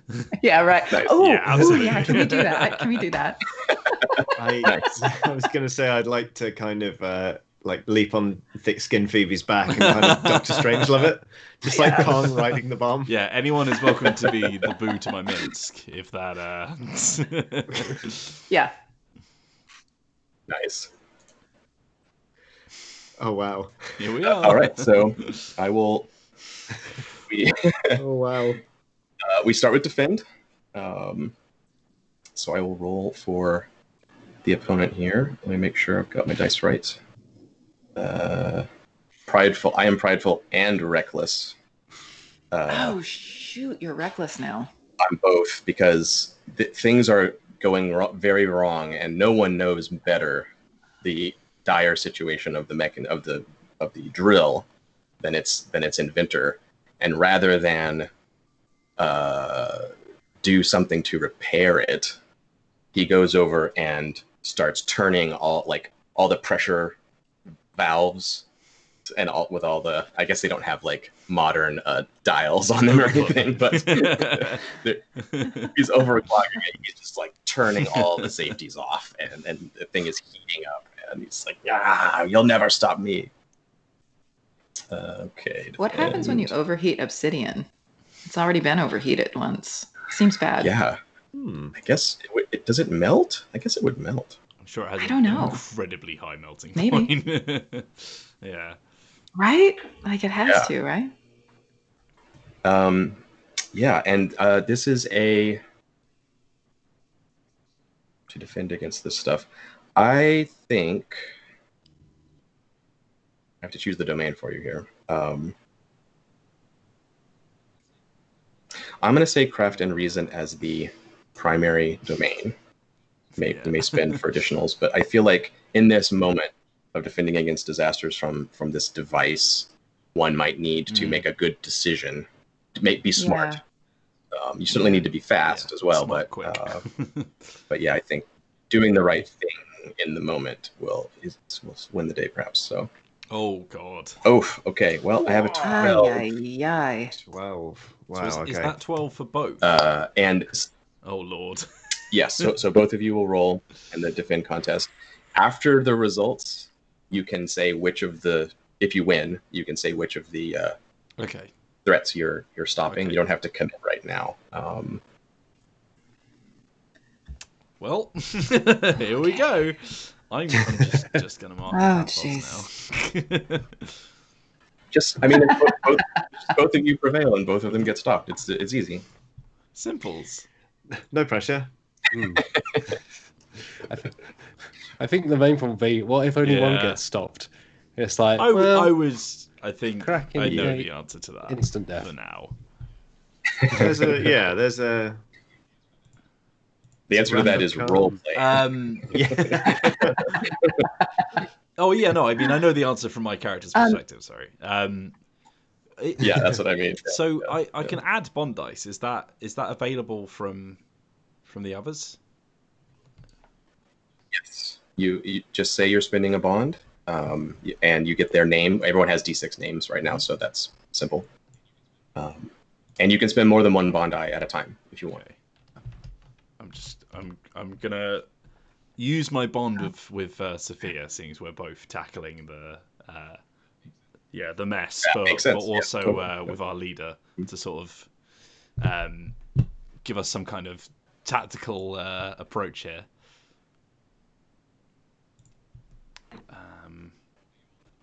While you all are doing that, I will roll the target number for the C's contest, Matt and Johnny, so you can go ahead and start getting your dice together for that. Oh, wow, nice.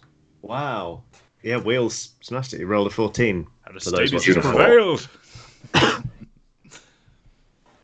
Boy. Oh boy. It's a 6 and an 8. Lovely. Here we go. That's another 12. Oh god. Oh yeah! Wow. Look at us. Battle Look at us. yes. Beautiful, beautiful, beautiful. Okay. Love it. Love it. All right. Let's do this thing. I'm gonna. So we'll hold off on narrations. We'll do them all together as usual. I am declaring blood and valor as the important part of seizing here. The seizing control, I think, is perhaps literal. Like you're falling into the control room of the drill, right? And it's a question of speed, agility, perhaps combat. So I have blood and valor. I have a target number of 12. So I could, the way you spend bonds is you literally just spend a bond and you receive that character's name die. Mm-hmm. Yep. Okay. In that case, I am going to spend a bond with Johnny's character, whose name suddenly escapes me, Odysseus. So that would be 1d6, I believe. Yeah, we're all D6s, aren't we? Because I think we're all Yes, on that's d6. And then I'll also spend a bond with Sophia, because I feel like throughout this adventure, this quest, Sophia has really been what's, keeping me going, from pulling me back up when I fell down to just cheering on the crew. So this fills my heart as I go. So Other dice. Bond dice.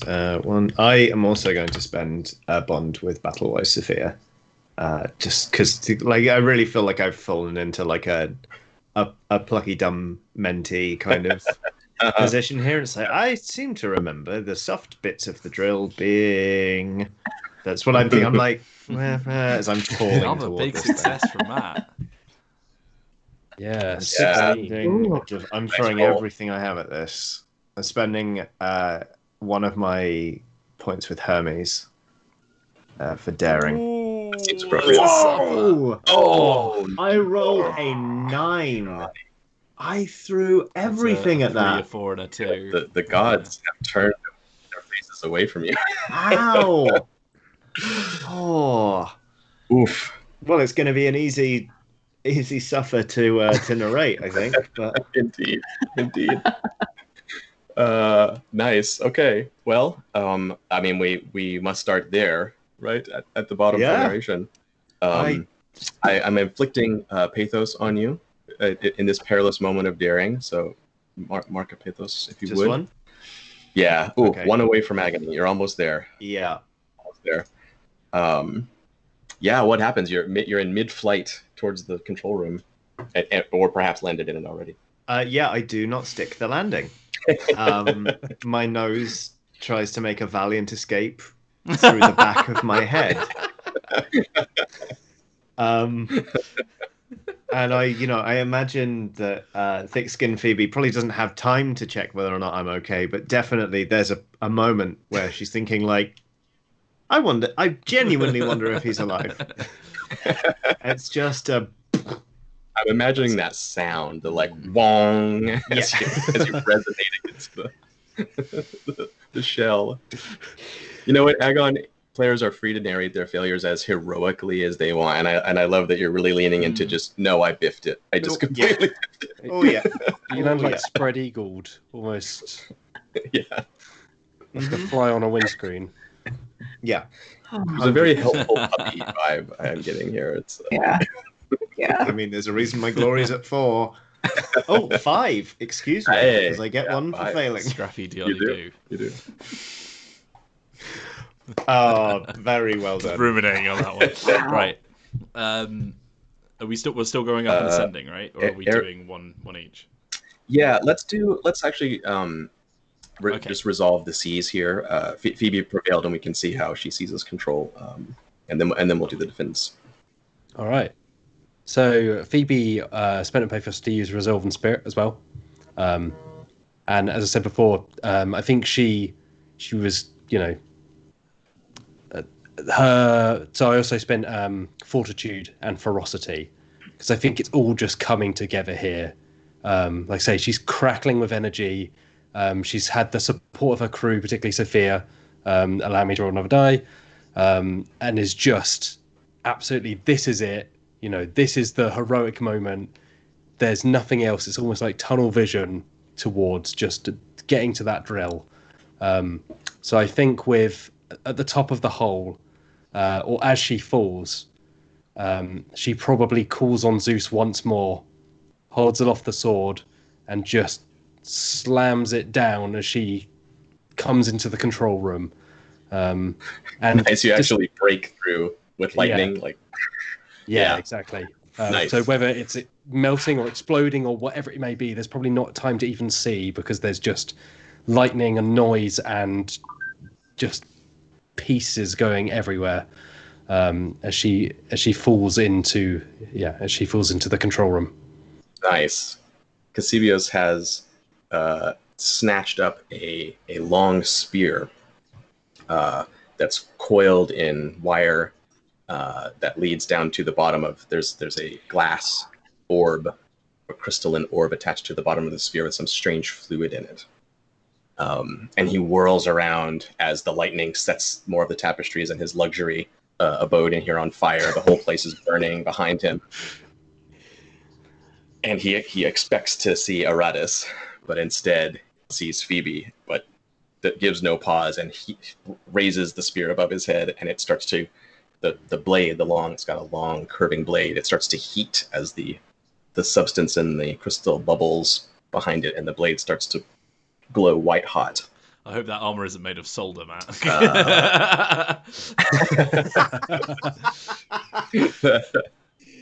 Meanwhile, everyone dies and the gates of Tartarus are cracked open. Or are they? I think I'm lower, right? I think it's Sophia. Yeah, I'm 14, you're 15. Yeah, I think it's Sophia.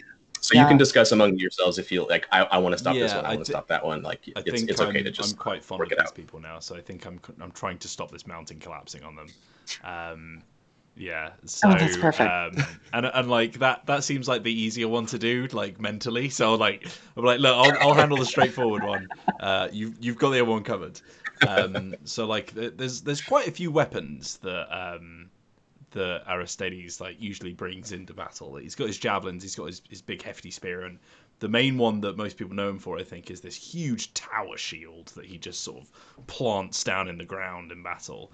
But instead of using it to block, he uses it almost like a vessel.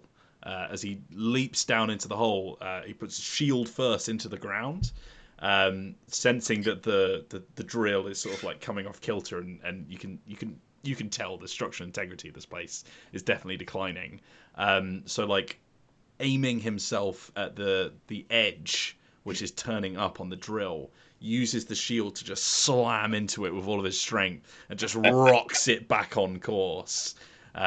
which for a second stops the mountain just like collapsing around us. Beautiful, beautiful. Yeah, the whole thing is righted, and that crack that would have surely brought the whole peak down Just stops Mario butt stomping it. forming, and the drill is freed. Yeah. Nice. Yeah, inside, Phoebe and Cassibios are rocked back and forth and barely keep their footing as the whole thing twists and turns on its gimbal. Excellent. Everyone doesn't die. Sophia, what do you do? I love it. I would like to stop this whole cracking the gates of Tartarus business that he's got going on. So Battle-wise Sophia added some arts and oration to her role, as well as calling on some divine favor from both Athena and Hera, Queen of Cunning. And Sophia jumps on the back of our lion-hearted hero, Aristides, jumps off, very agile like a cat, and starts to calls on the power of Hera and her cunning and the power of Athena to cloak her voice only as the voice of Hephaestus. Okay, nice. And speaks to Cassibius in this voice as he's trying to divest Phoebe of her armor and her life, probably, and says, you have broken the bond of all forgers. Cease now. Turn this blasted machine off, or suffer my wrath. Wow. That's amazing. So now I have to role play Cassibios, because obviously this works, but why?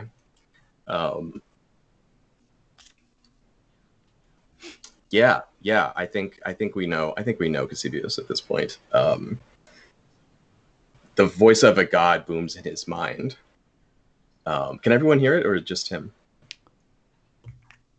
I think everyone can hear it because it's from the power of our goddess friends trying to like support. Probably echoing around in this way. So it's Warhol, right? Yeah. Oh yeah. And with the eye of Hecate upon him, and perhaps now drawing the attention of other gods, this prideful and reckless genius, defiant of the gods themselves, says, "Never."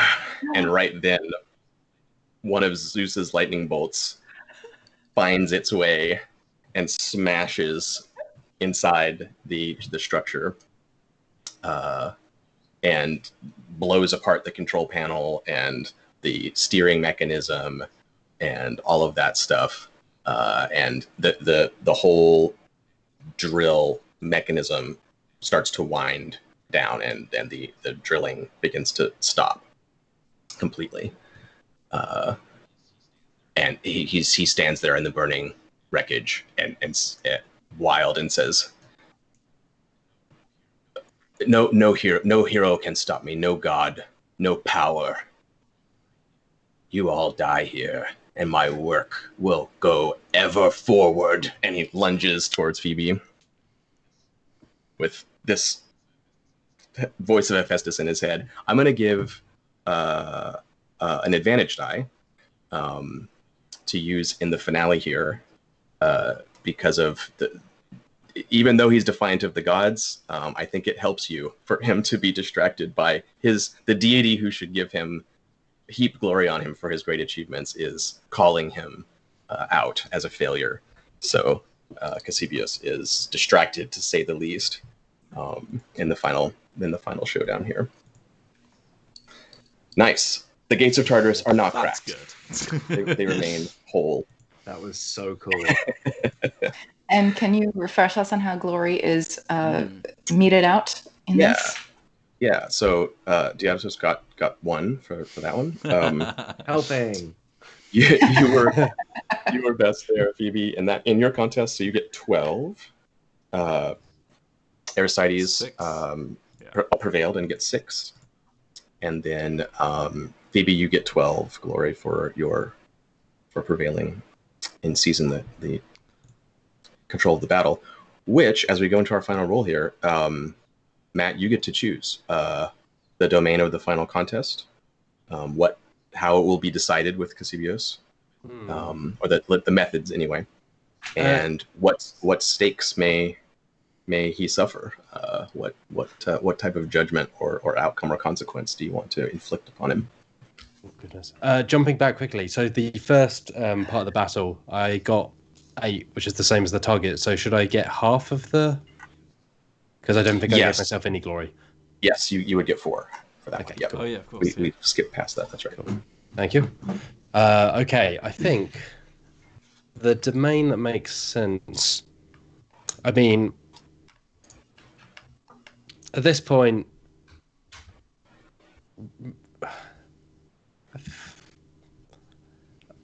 is that it will need to be Resolve in Spirit, because I've got a lot of Resolve in Spirit, and I think that given what's happened, jumping into a hole, the voice of God's booming round, the gates of Tartarus itself at play, it's a lot to not be shaken by it.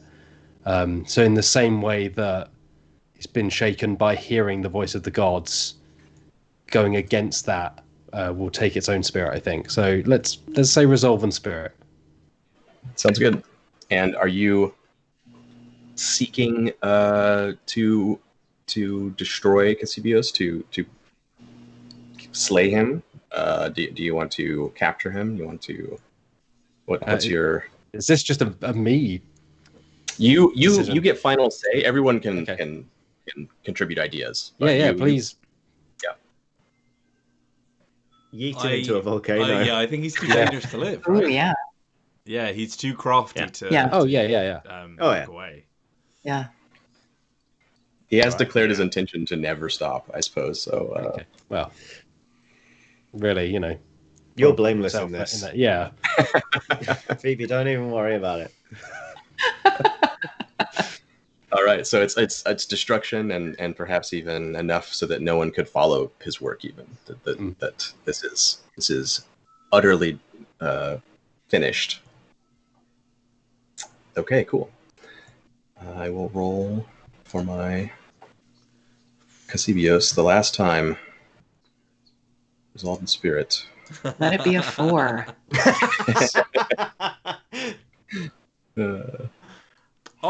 9. Oof! It is not 9 is insurmountable. achievable. It is only a 9. He is but one man. Yeah. He gave it his all in opposition to these great heroes, but you edged out just enough to have this final showdown. And not only that, but Sophia has seized an advantage die by inflecting his mind with the voice of Hephaestus. So, Allison, you may use it's a D8. Okay. You may use that yourself, or you can give it to a fellow hero and take a bond with them in exchange for passing it off as an advantage for them. Currently, Phoebe is directly engaged with in an actual battle with this person. Yes. Yeah, you're like magically having a mind war currently, right? No. Phoebe is like being hazarded. Yeah, he's right there, like in spear. actual spear distance. Yeah. Mm-hmm.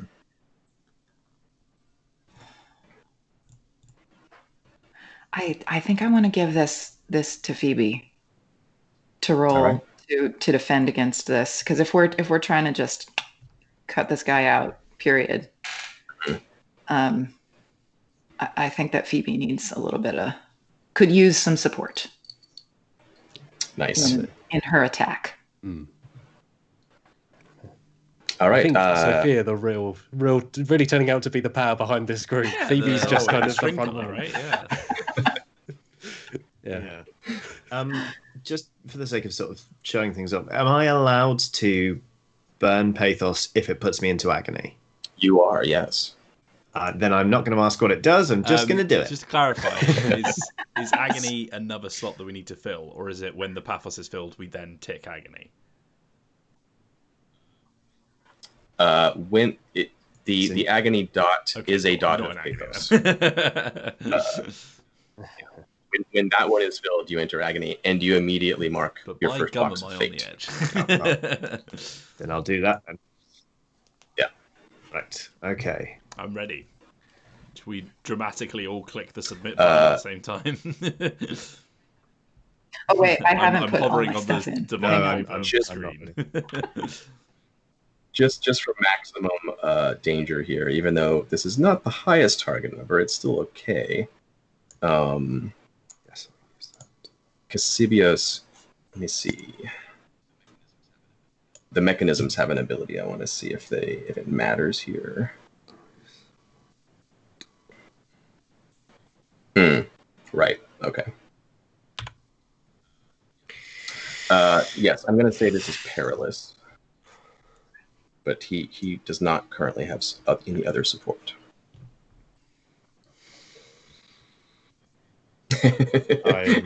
Everyone hits the button once. I'm not ready. I'm not. Yeah, by your leave. I'm doing it. Yeah. Oh, wait, how do you do that? Nice. So I've How been do you granted. do dice? As you go through, it will. One of those boxes will be. But do you have to do the plus sign actually? You have to type it the way it shows in the example. Okay, perfect. Thank you. That's what I need. So 1d8 of extra dice from Allison and Sophia. Correct. Yep. Perfect. Thank you. I have prevailed. For those of you who have not picked up on that. Ah. Yeah, it was. I will never be the best. But It seems. it seems, 14. yes. Nice. Those are home. I'm gonna click. Cassibios is going down. Oh my Hey, lord. Everyone, but look at this. What a twist. What a twist. Oh wow. Okay. On top of the pile. The Oh my loyal God. puppy dog. Amazing. All right. So yeah, you have bested Cassibios. The stakes are death and destruction of his work. Aristides, you are first. What do you do? Now that I've helped to stop everyone dying, I jump into the control room itself through the crack in the obsidian dome, and I see is it Cassidius? Cassibios is wielding that sort of. It was like a glaive, right? Sort of like held aloft. Yeah. And like I immediately start charging forward. I've got huge spear in one arm, huge shield in the other. Just like you can hear the thumping of my powerful trunk-like legs, ramming against the floor. But then I see whilst I originally was gonna go straight in with the spear and try and strike a killing blow, I can see just how close that glaive is to hitting my companion. So instead, I just sort of turn my heel just at the last moment and just clamber my shield into the pole of his weapon, and just sort of like putting myself in danger's way to stop them from getting hurt. And I feel the heat sort of pulsing from the shield of the charged blade, but it staggers him back for a second. It arcs upwards and lightsaber like cuts a molten line across the ceiling and then shears off part of your shield at the top and then bounces against the floor and draws a jagged line of molten metal on the floor. Wow. As he staggers away. Always the bridesmaids. Who is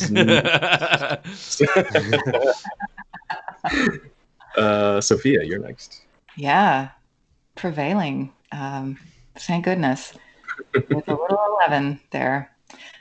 So battle-wise, Sophia takes heart from the incredible shows of blood and valor, calls on bonds from all of her teammates, and adds that blood and valor to her resolve and spirit, and is inspired to remove her single weapon from her bag of tricks. I believe they are called bolas.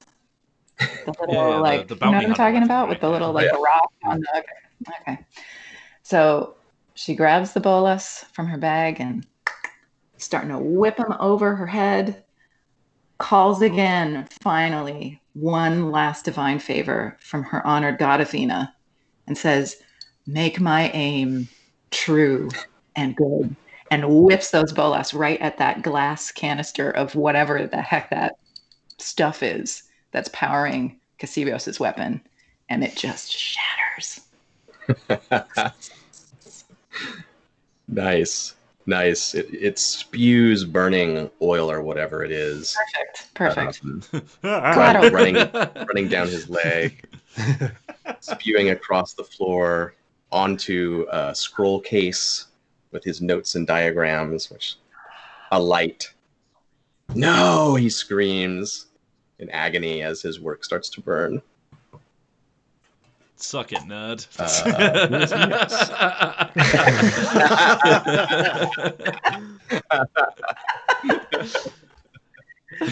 the quote of the game right there. There it is, yeah. Someone please translate that into Greek for us so we can have it in the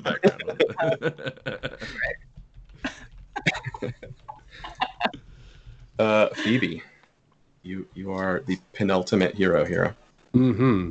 So Phoebe, for the first time in this game, and maybe the first time in Phoebe's life, she's spent a point of craft and reason, particularly reason, and she's also called upon her divine favor with Hermes to grant her the speed of Hermes. And so instead of charging straight towards the glaive, which was pointed directly at her, she instead uses this newfound speed and reason to nimbly kind of evade around the side of it, and pulling her sword, which has now twice been kind of struck with Zeus's lightning bolts. I think she'll attempt to, I guess,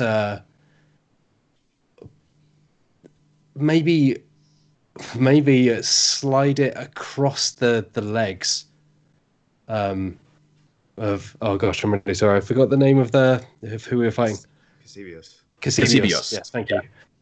Slide it across the legs of Casibios to bring him perhaps to his knees, but certainly to drop his guard, so that, let's say, one of her companions who's yet to perform an action may be able to take the killing blow. Nice. Yeah, that it's almost the Zeus's taser. As soon as your blade hits, his legs buckle, and he staggers backwards. And there's a look in his eyes, while still the voice of Hephaestus is ringing in his head. That not only is he being brought low by these random heroes that he's never seen before, but that you are somehow bringing justice from the gods, that Hephaestus's voice is here. The lightning of Zeus, which he has laughed at for years, it couldn't touch him, now touches him and brings him low. And the weight of perhaps what he's done starts to sink in. And finally, we have Diodotos.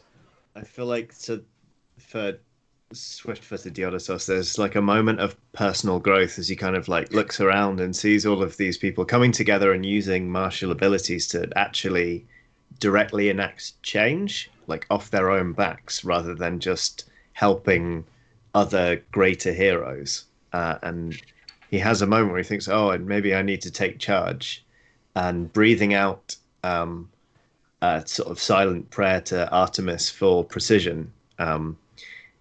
He kind of, not just using his resolve and spirit, calls upon his sense of blood and valor to kind of get the job done. Charges across the sort of the platform, closing the distance, and then just leaps and plants this kick into his enemy's face and just sends him over the precipice, sort of lands one-footed, wobbles ever so slightly, and straightens up. And there's sort of a pregnant pause while he tries to think of something cool to say. And the best he can come up with is "No wine, no quarrel," because it seemed to work so well the last time. There's a reason they call him swift-footed, not swift-tongued. If you'd like it, Johnny, the Greek for "suck it, nerd" is "topiblizo." No wine, no quarrel. He said what he said.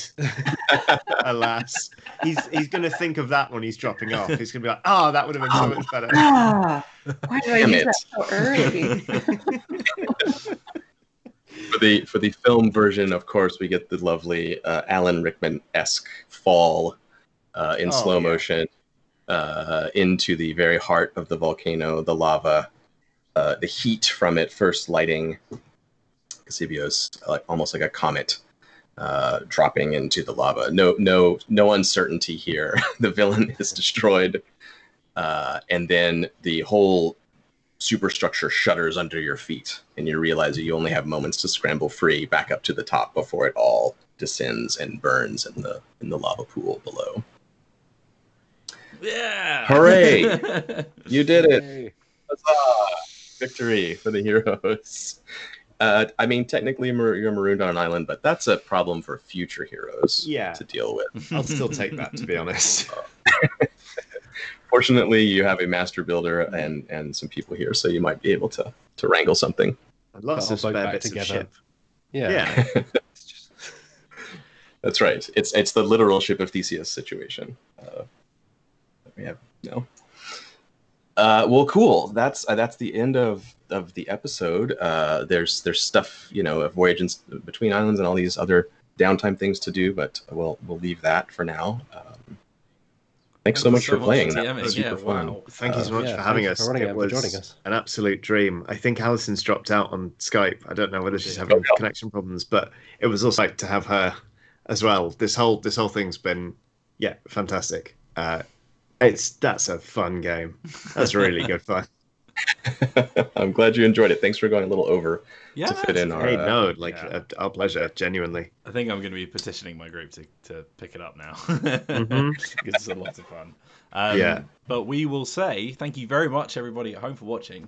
A massive thank you to both Allison and John for joining us. Is there anything that you want to quickly plug whilst you're on the channel? Yeah, I would love to.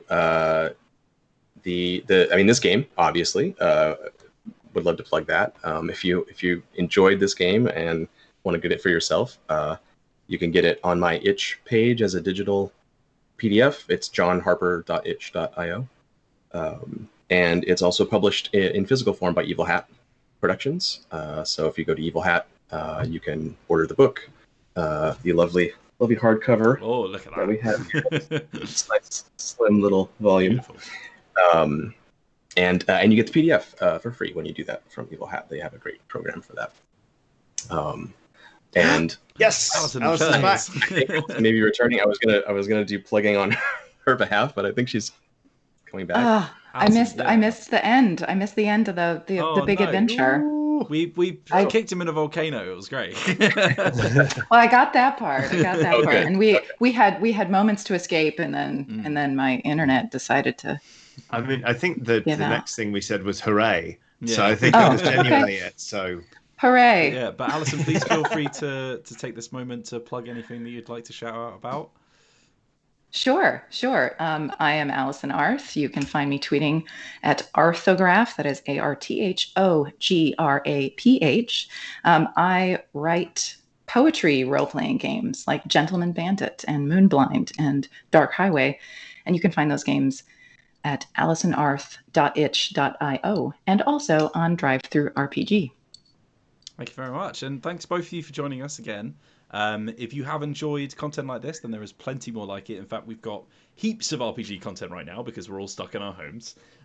So it's the best thing to do right now. I'm just going to put my cat on the floor so I can actually outro this video. If you enjoy RPGs like John Harper's Blades in the Dark or Gentleman Bandit by Allison Arth, then you can find plenty of stuff like that on this very channel, Dicebreaker, youtube.com/Dicebreaker, the channel you're already watching. Please do hit the subscribe button and hit the bell icon if you want to see any new videos that we post as soon as we post them. And please do think about heading over to Dicebreaker.com, where we have not only lots of RPG content, but all kinds of fantastic articles, including reviews, previews, lists of all kinds of recommendations for board games, and much, much more, headed up by the lovely Matt Jarvis, who we've been under the astute leadership of throughout this this campaign. Thank you very much for watching. If you want to support the channel, head on over to dicebreaker.myshopify.com for some exclusive merch. But until then, we will see you on the next video. Thank you very much for watching, and have a lovely day. Bye-bye. Bye. Bye. Bye.